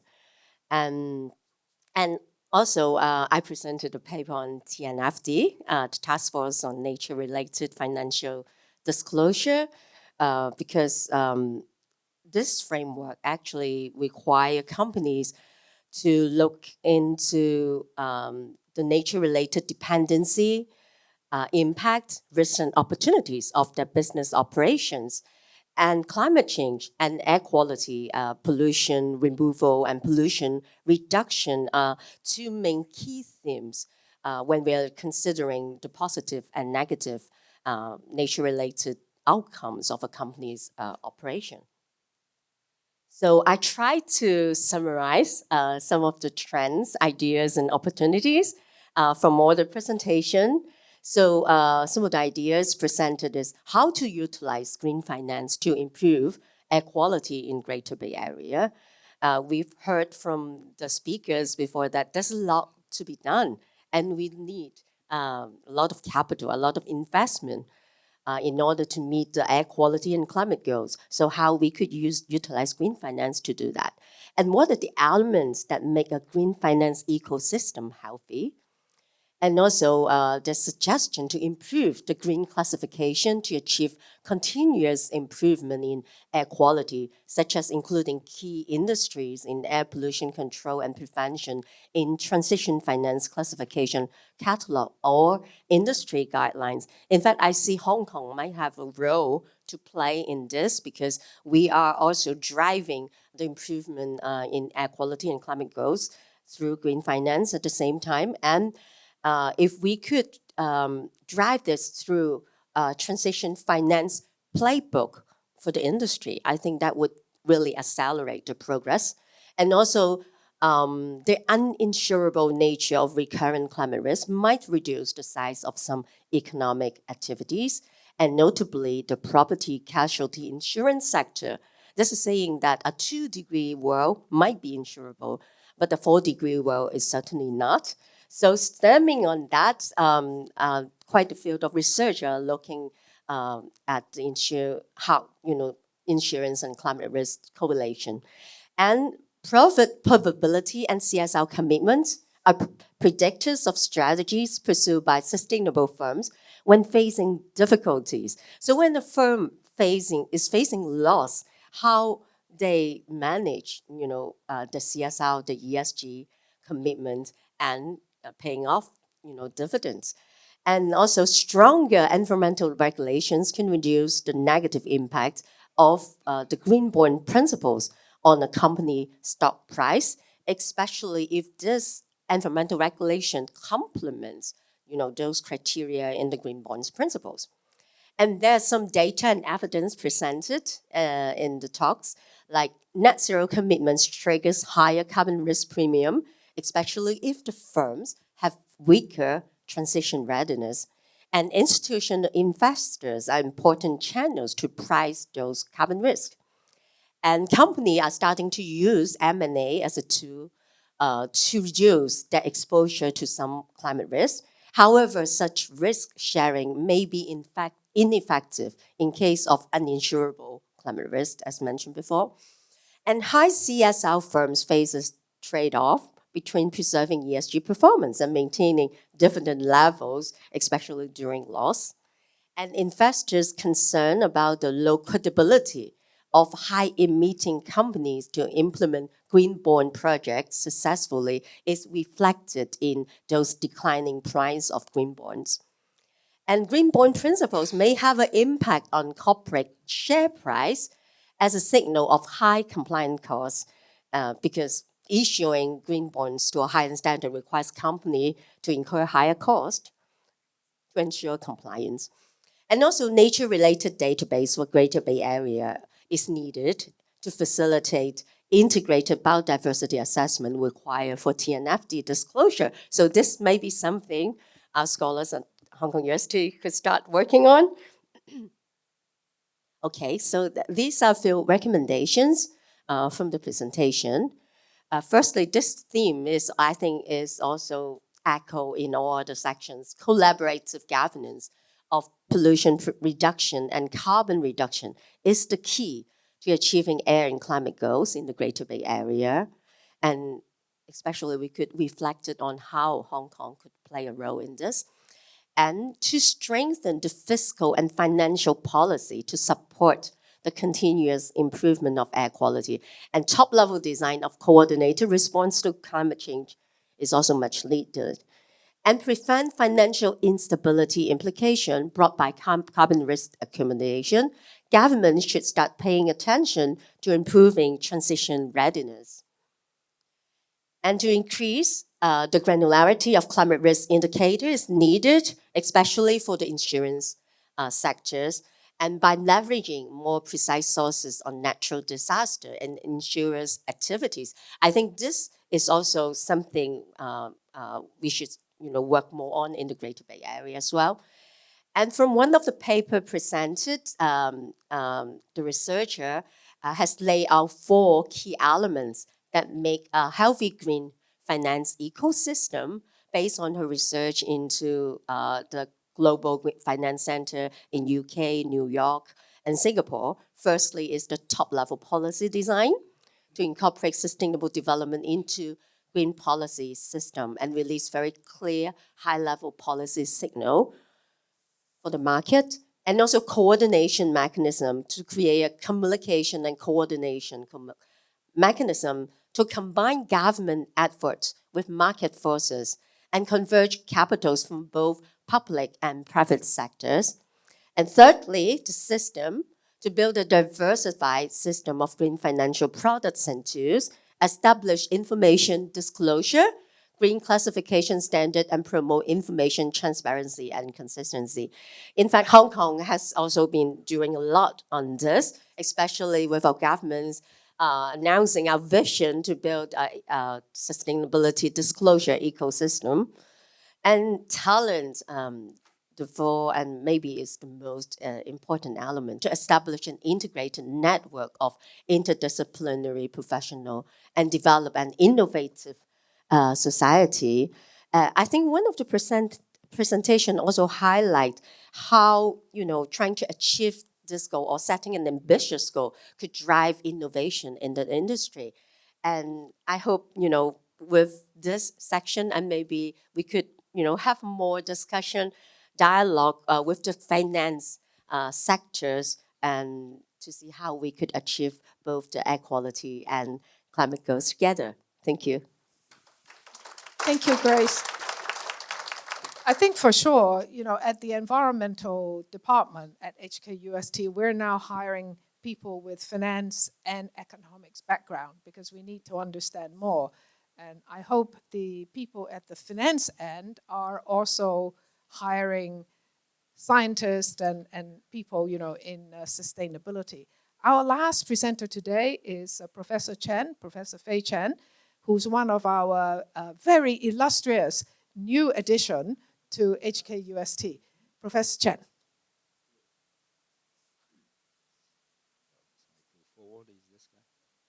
Thank you. Well, good morning, everyone. Happy to be here to meet you all and also to share with you on behalf of our HKUST team, okay, our future research and development plan regarding the multi-hazard warning system as a way forward to adapting the weather and the climate extreme in cities. So, well, it was a very exciting two-day workshop last week. And the workshop touched upon the climate change and its cascading effects on a lot of things: air quality, heat waves, public health, flooding, okay, all the stuff, so forth. So, as nicely summarized by the previous speakers. And emerging and the scary picture is, well, it's going to get worse, right? So we are now marching into a new climate era. Well, the new climate normal is being redefined. So the question is, are we ready for it? Well, the answer is yes and no. According to the latest IPCC report, the climate risk of sea level rise, extreme heat, flooding, okay, in big cities like Guangzhou, Hong Kong, and also in the southeast mega cities, the risks are high and certain. The society has been making progress, okay, but a lot of room for improvement. So, early warning systems, mentioned earlier by Ashish, save people's life. Okay, that's why in 2022, 2 years ago, okay, the United Nations Secretary General, okay, launched a new initiative called Early Warning System for All.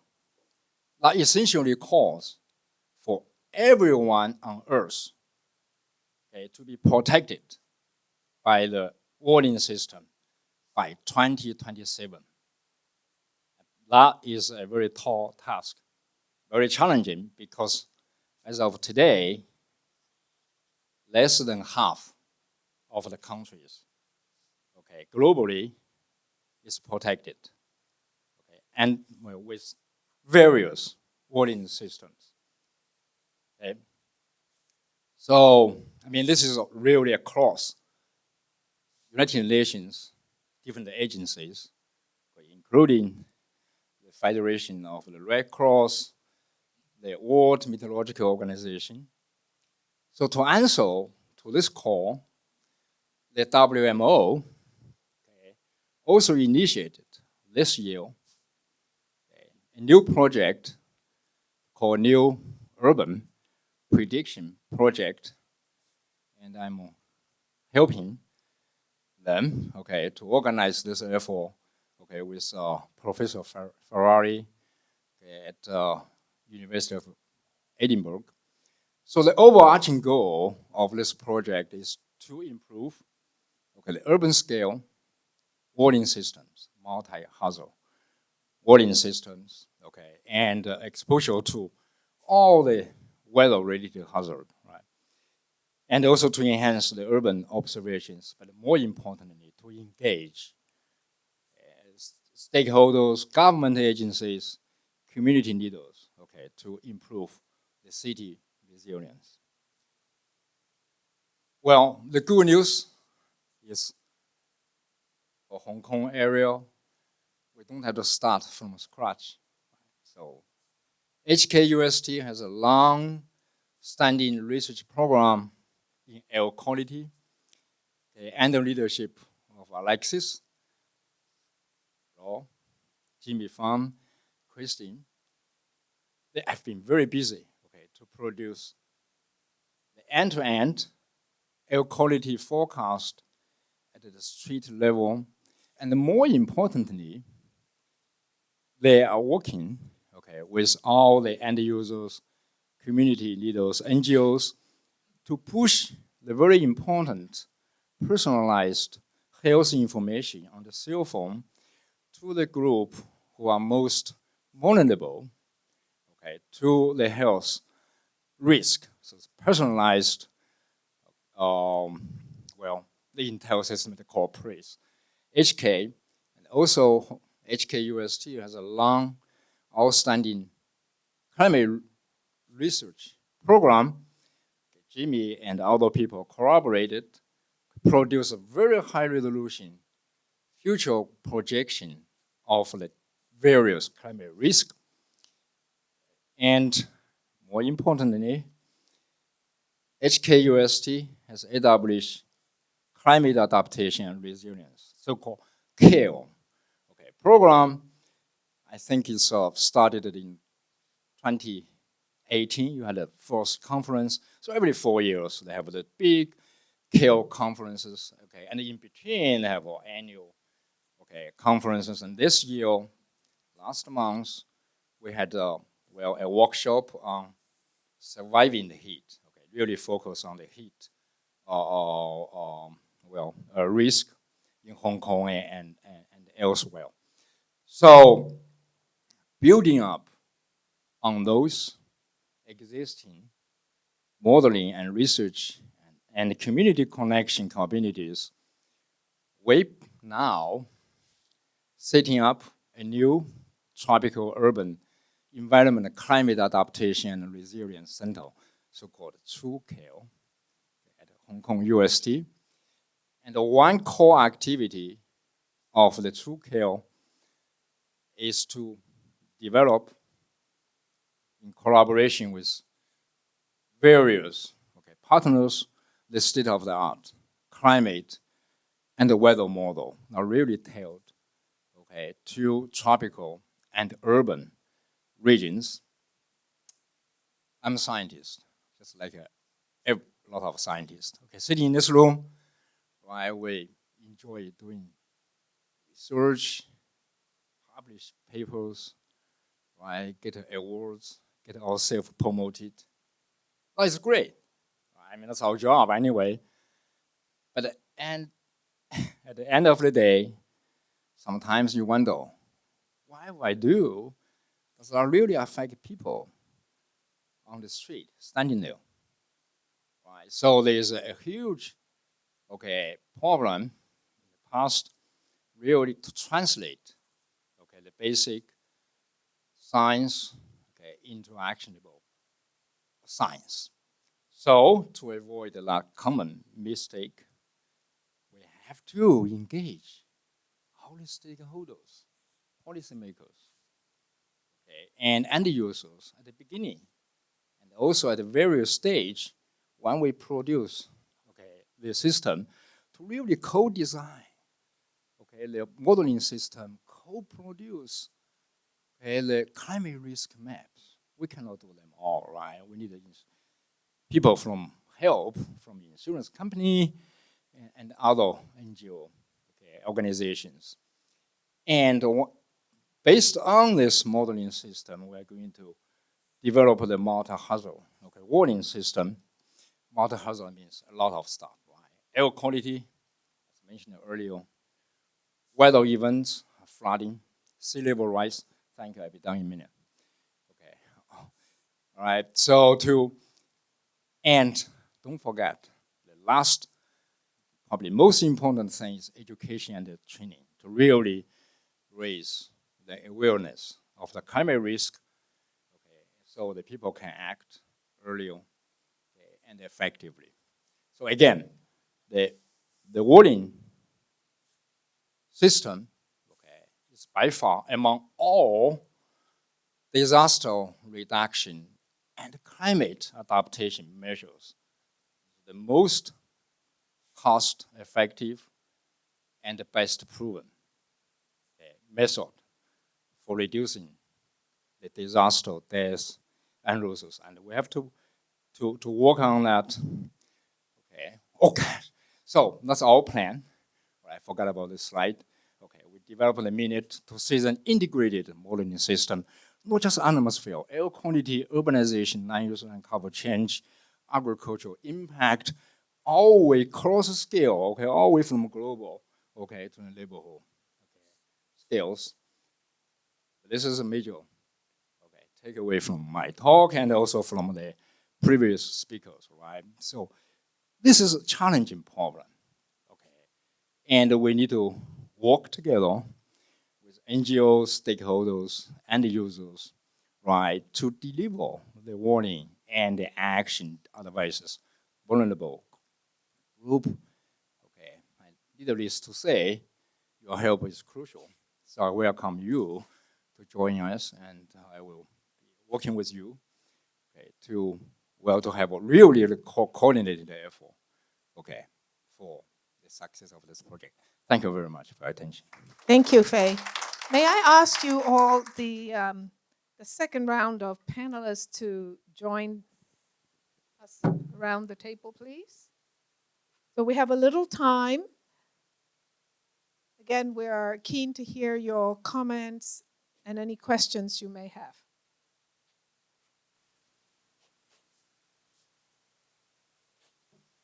I mean, one of the things that I've observed is we all got to be kind of retooled. We need to learn about things that we didn't know before. We need to make a lot more friends to understand how other people look at these problems and what solutions there are. We need to understand technology. We need to understand how to partner with people. It's easy to talk about collaboration, right?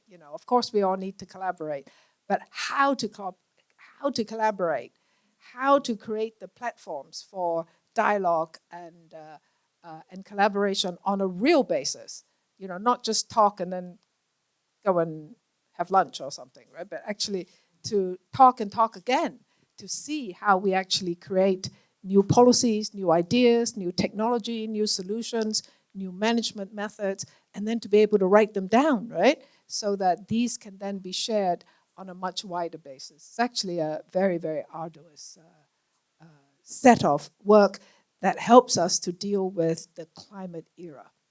So, any questions and comments for the panel? Yes, please.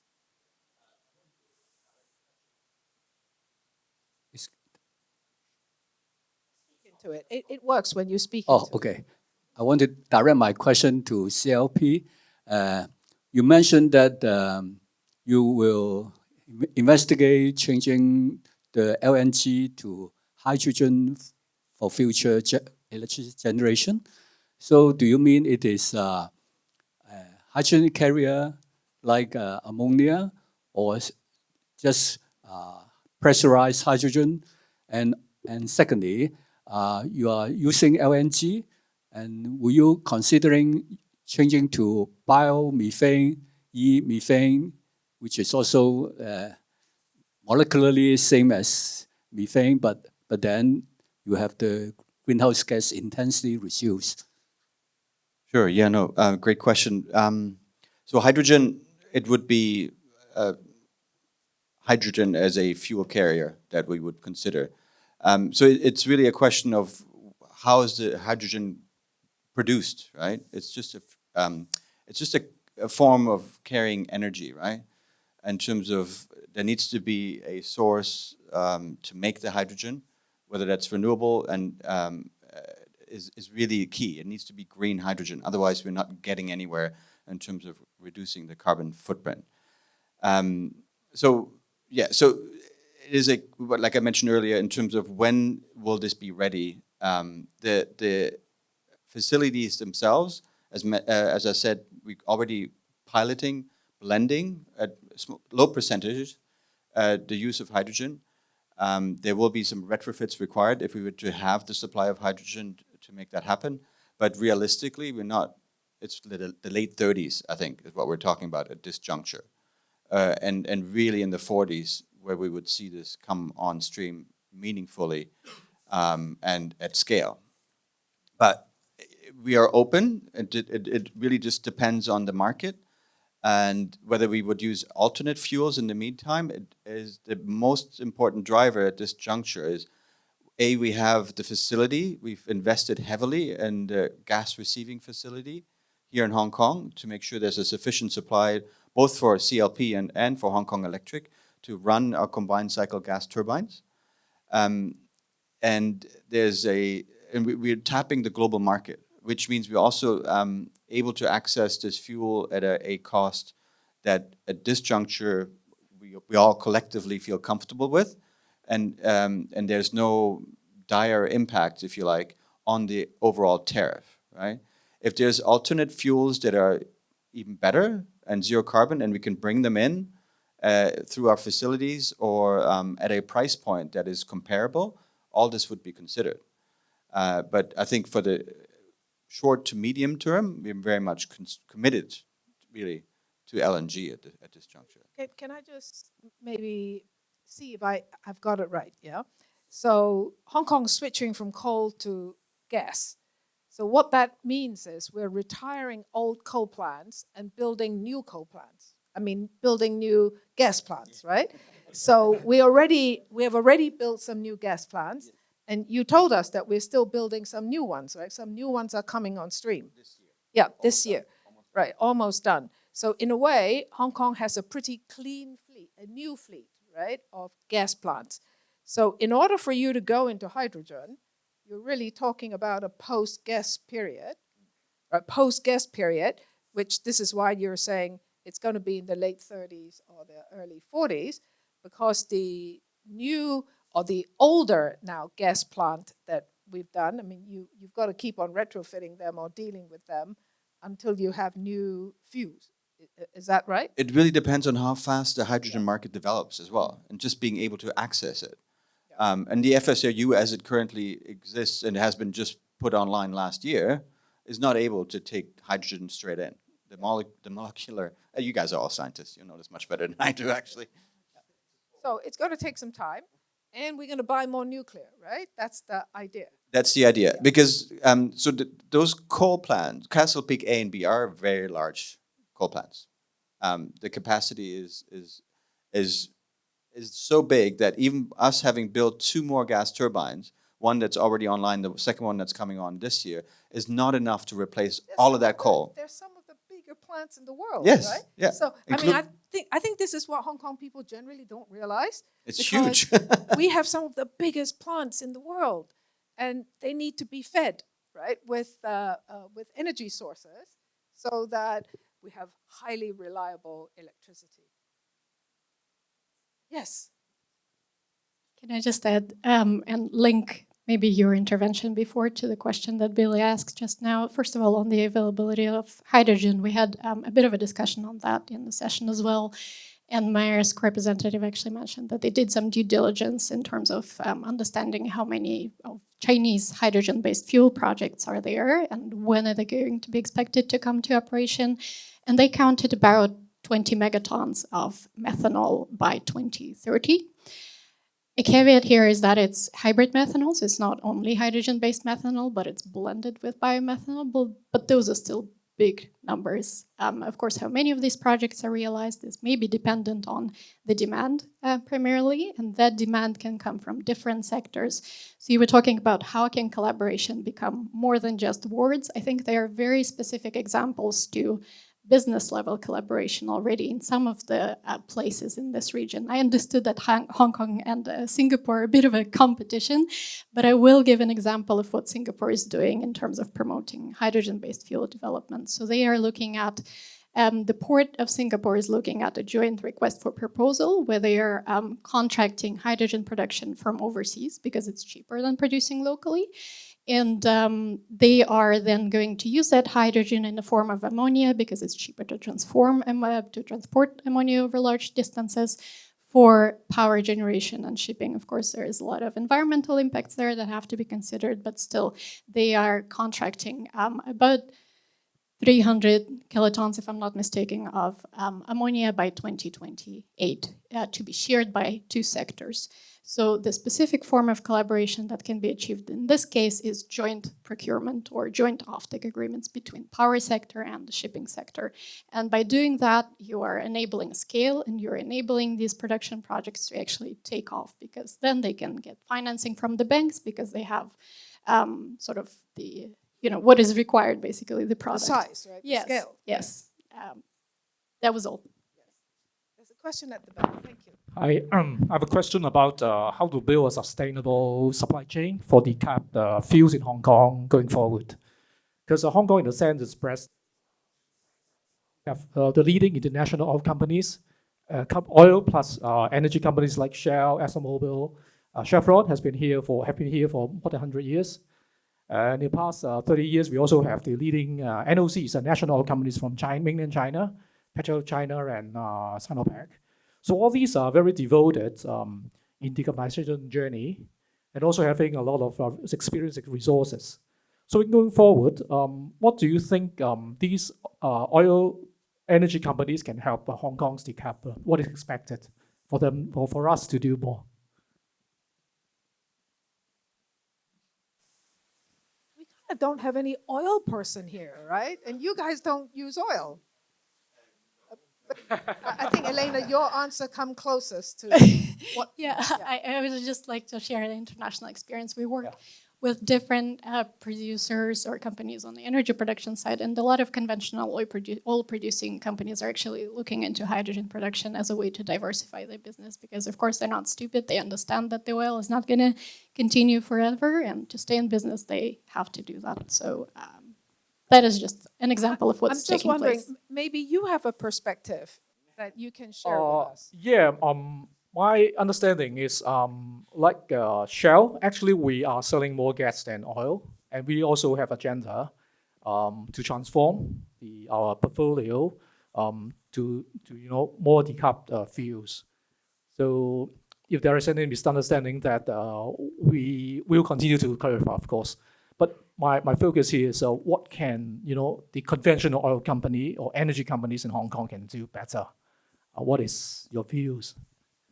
Maybe just two thoughts on LNG, and not oil, but LNG specifically. There's two questions I would have from a sustainability perspective is the methane emissions associated with the production of that fuel. Can we have clear and transparent data on that from all suppliers? And then secondly, LNG bunkering, which was mentioned also as a new piece for Hong Kong. What is the future of that really for the shipping industry? And is that the right next step for Hong Kong? Let me also add one point. I know some oil and gas company, especially some of them in US. We have a friend visiting from US last month. They're looking into CCUS. So they capture the carbon, but not just store it, but utilize it to make carbon capture concrete, so to decarbonize the construction sector. So I think maybe there's also another option the oil company could look into. Thank you. Thank you. Other comments, questions? Yes.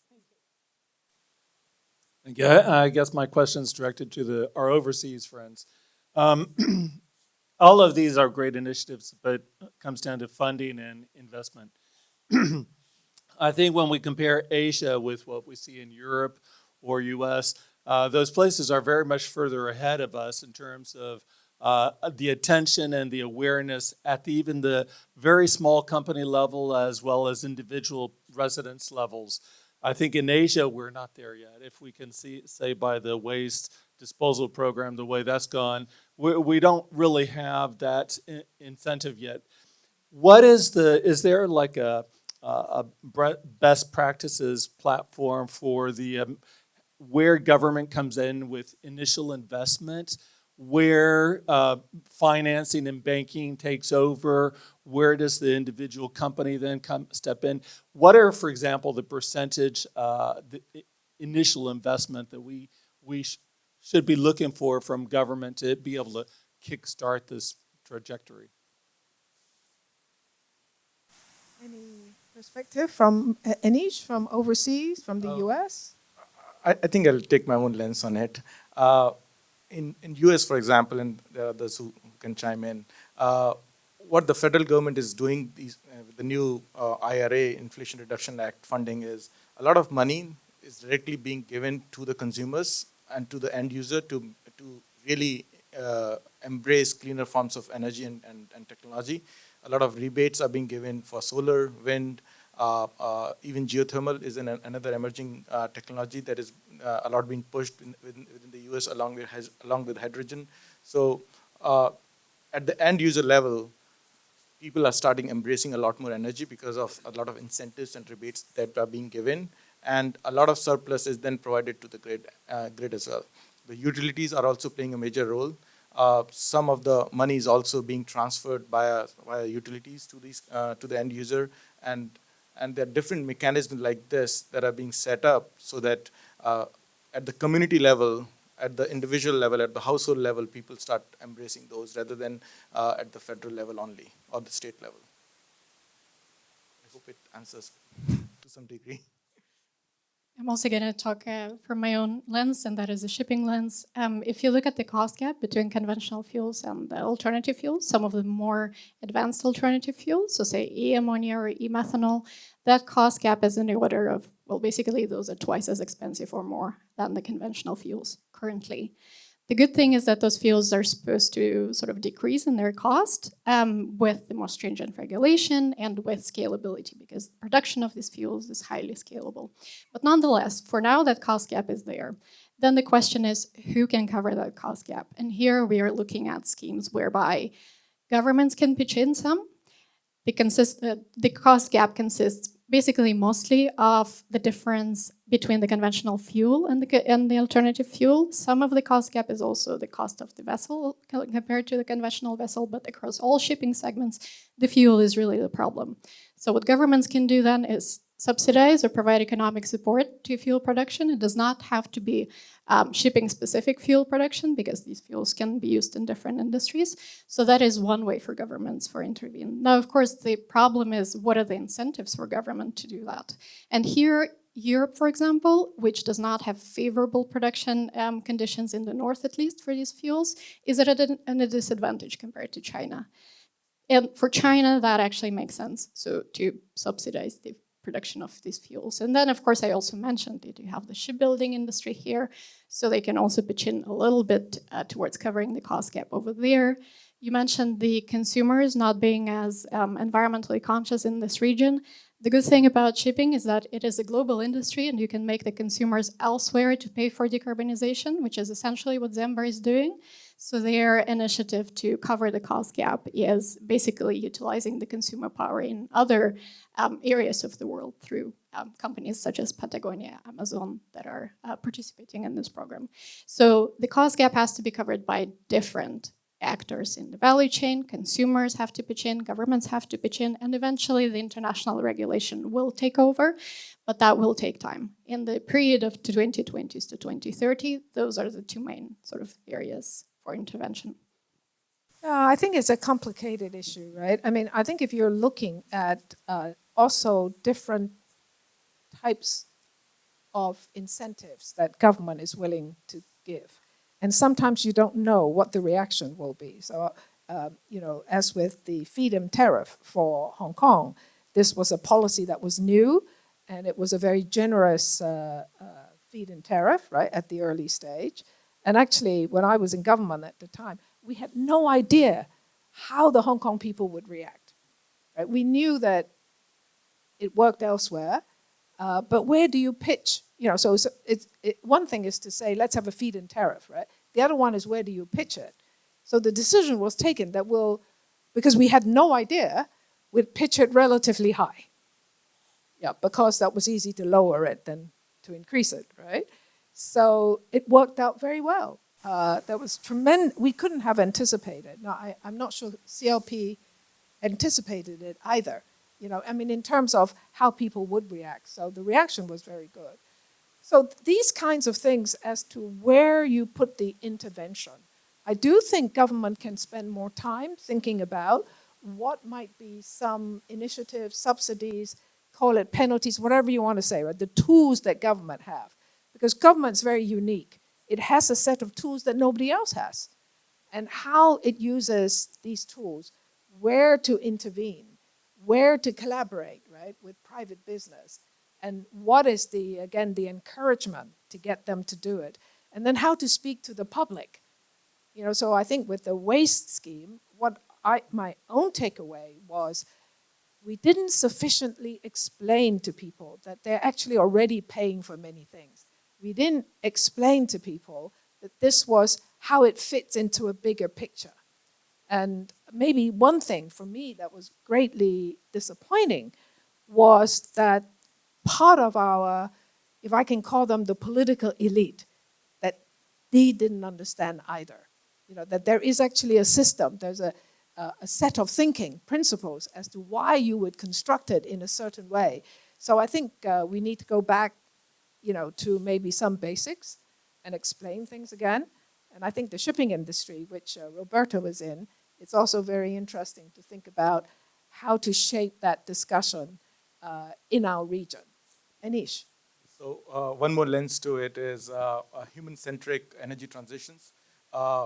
We have seen over the last 30, 40 years, a lot of environmental degradation has been over communities which have been neglected for long, especially in the US and other places. So a lot of federal investments that are being routed is through environmental justice 40 initiative. It means 40% of the investments needs to go in environmental justice communities which have faced the burden of environmental degradation for long, and so that we can lift them and reduce the polarity which has already existed within the cities or in whatever framing you want to understand. So that's another way in which the investments are going in as well. Right. I'm aware we're just over 12 noon. Are there any final comments or questions that anyone would like to ask? Now, if not, may I ask Grace and Faye to share some just general observations or comments you wish to make just to round off the morning.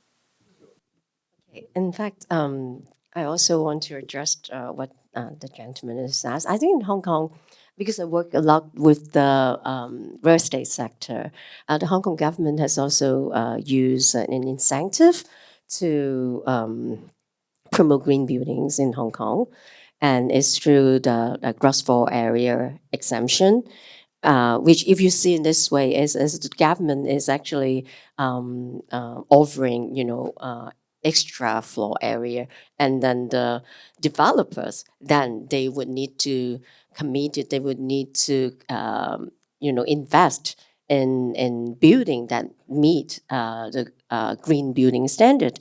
I think that's also one good example. That's the local government has used, and it's quite successful. And recently, I think it's late last year, they just raised the bar. So originally it is just minimum requirement, but now the developer would need to meet at least a gold rating in order to qualify the extra GFA. And I think this is like a good example. Even if the government provide this kind of incentive, and they would need to review or stringent it, along the way, because in order to meet the pathway we set out to decarbonize, and I hope this academic, this scientific sectors could work more with the government to develop this kind of instruments, and that's one of my observations. Another observation, sorry, I have to, is about the transition finance classification related to map it to air quality improvement. I think this is quite a innovative suggestion from one of our presenter in our section, because normally if we look at the transition finance catalog or transition finance plan, and it would just look at the decarbonization pathway, but how to tie that in with air quality improvement, I think this is really something worth looking into, and that would really help the synergistic implementation of green finance to improve air quality. Thank you. Great. Well, Faye, maybe you can just round this morning off for us. Oh yeah, thank you. That's well, pressure's on, right? So yeah, I think I probably have 2 points to make. One is the climate, okay, or interaction with different sectors, energy, air quality is very complex. They are two-way, okay, feedback. No climate change will impact the future use of energy, but the use of the energy will impact climate as well, right? Through emission change and so on. So we need to take a more holistic way of all this complex system, right? Climate, different sectors, industry, and also the impact on our economy, insurance, company we mentioned earlier. Second thing is, and we really need to advance our early warning system, because that is as I mentioned earlier, is the most effective way to save lives and to avoid, mitigate the property damage. But it's a complex issue because it involves not just government. Government need to make a decision to implement the same, but I'm traveling in the Southeast Asia country, talking to the Met office. Some of them are really ready because they have money, they have computer infrastructure, and but they don't have really the latest scientific technology advancement for the early warning system.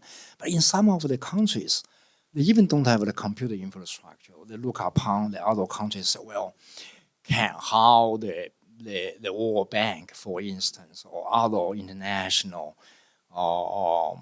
organization like USA, and all this can really help this country for the capacity building. So for us in Hong Kong, we are in a very, I think we are fortunate, to have all this long-term development at HKO, EBD, right, for the early system. I mean, it's proved to be, very effective because for most of people sitting in this room, you remember the black rain, right, last September. And the Hong Kong literally recovered from that huge weather storm next morning because subway was running, electricity was installed. That was termed as a once every 100-year event. But think about this. If that storm hit not once every 100 years, not once every 50 years, but every 10 years, are we ready for that? Right? So all this is kind of, we have to really to have a coordinated effort, among us to think about this and to save people's life. So warning system is the way to go. Thank you. Thank you. Well, thank you all for joining us this morning, and we look forward to seeing you all again. Thank you.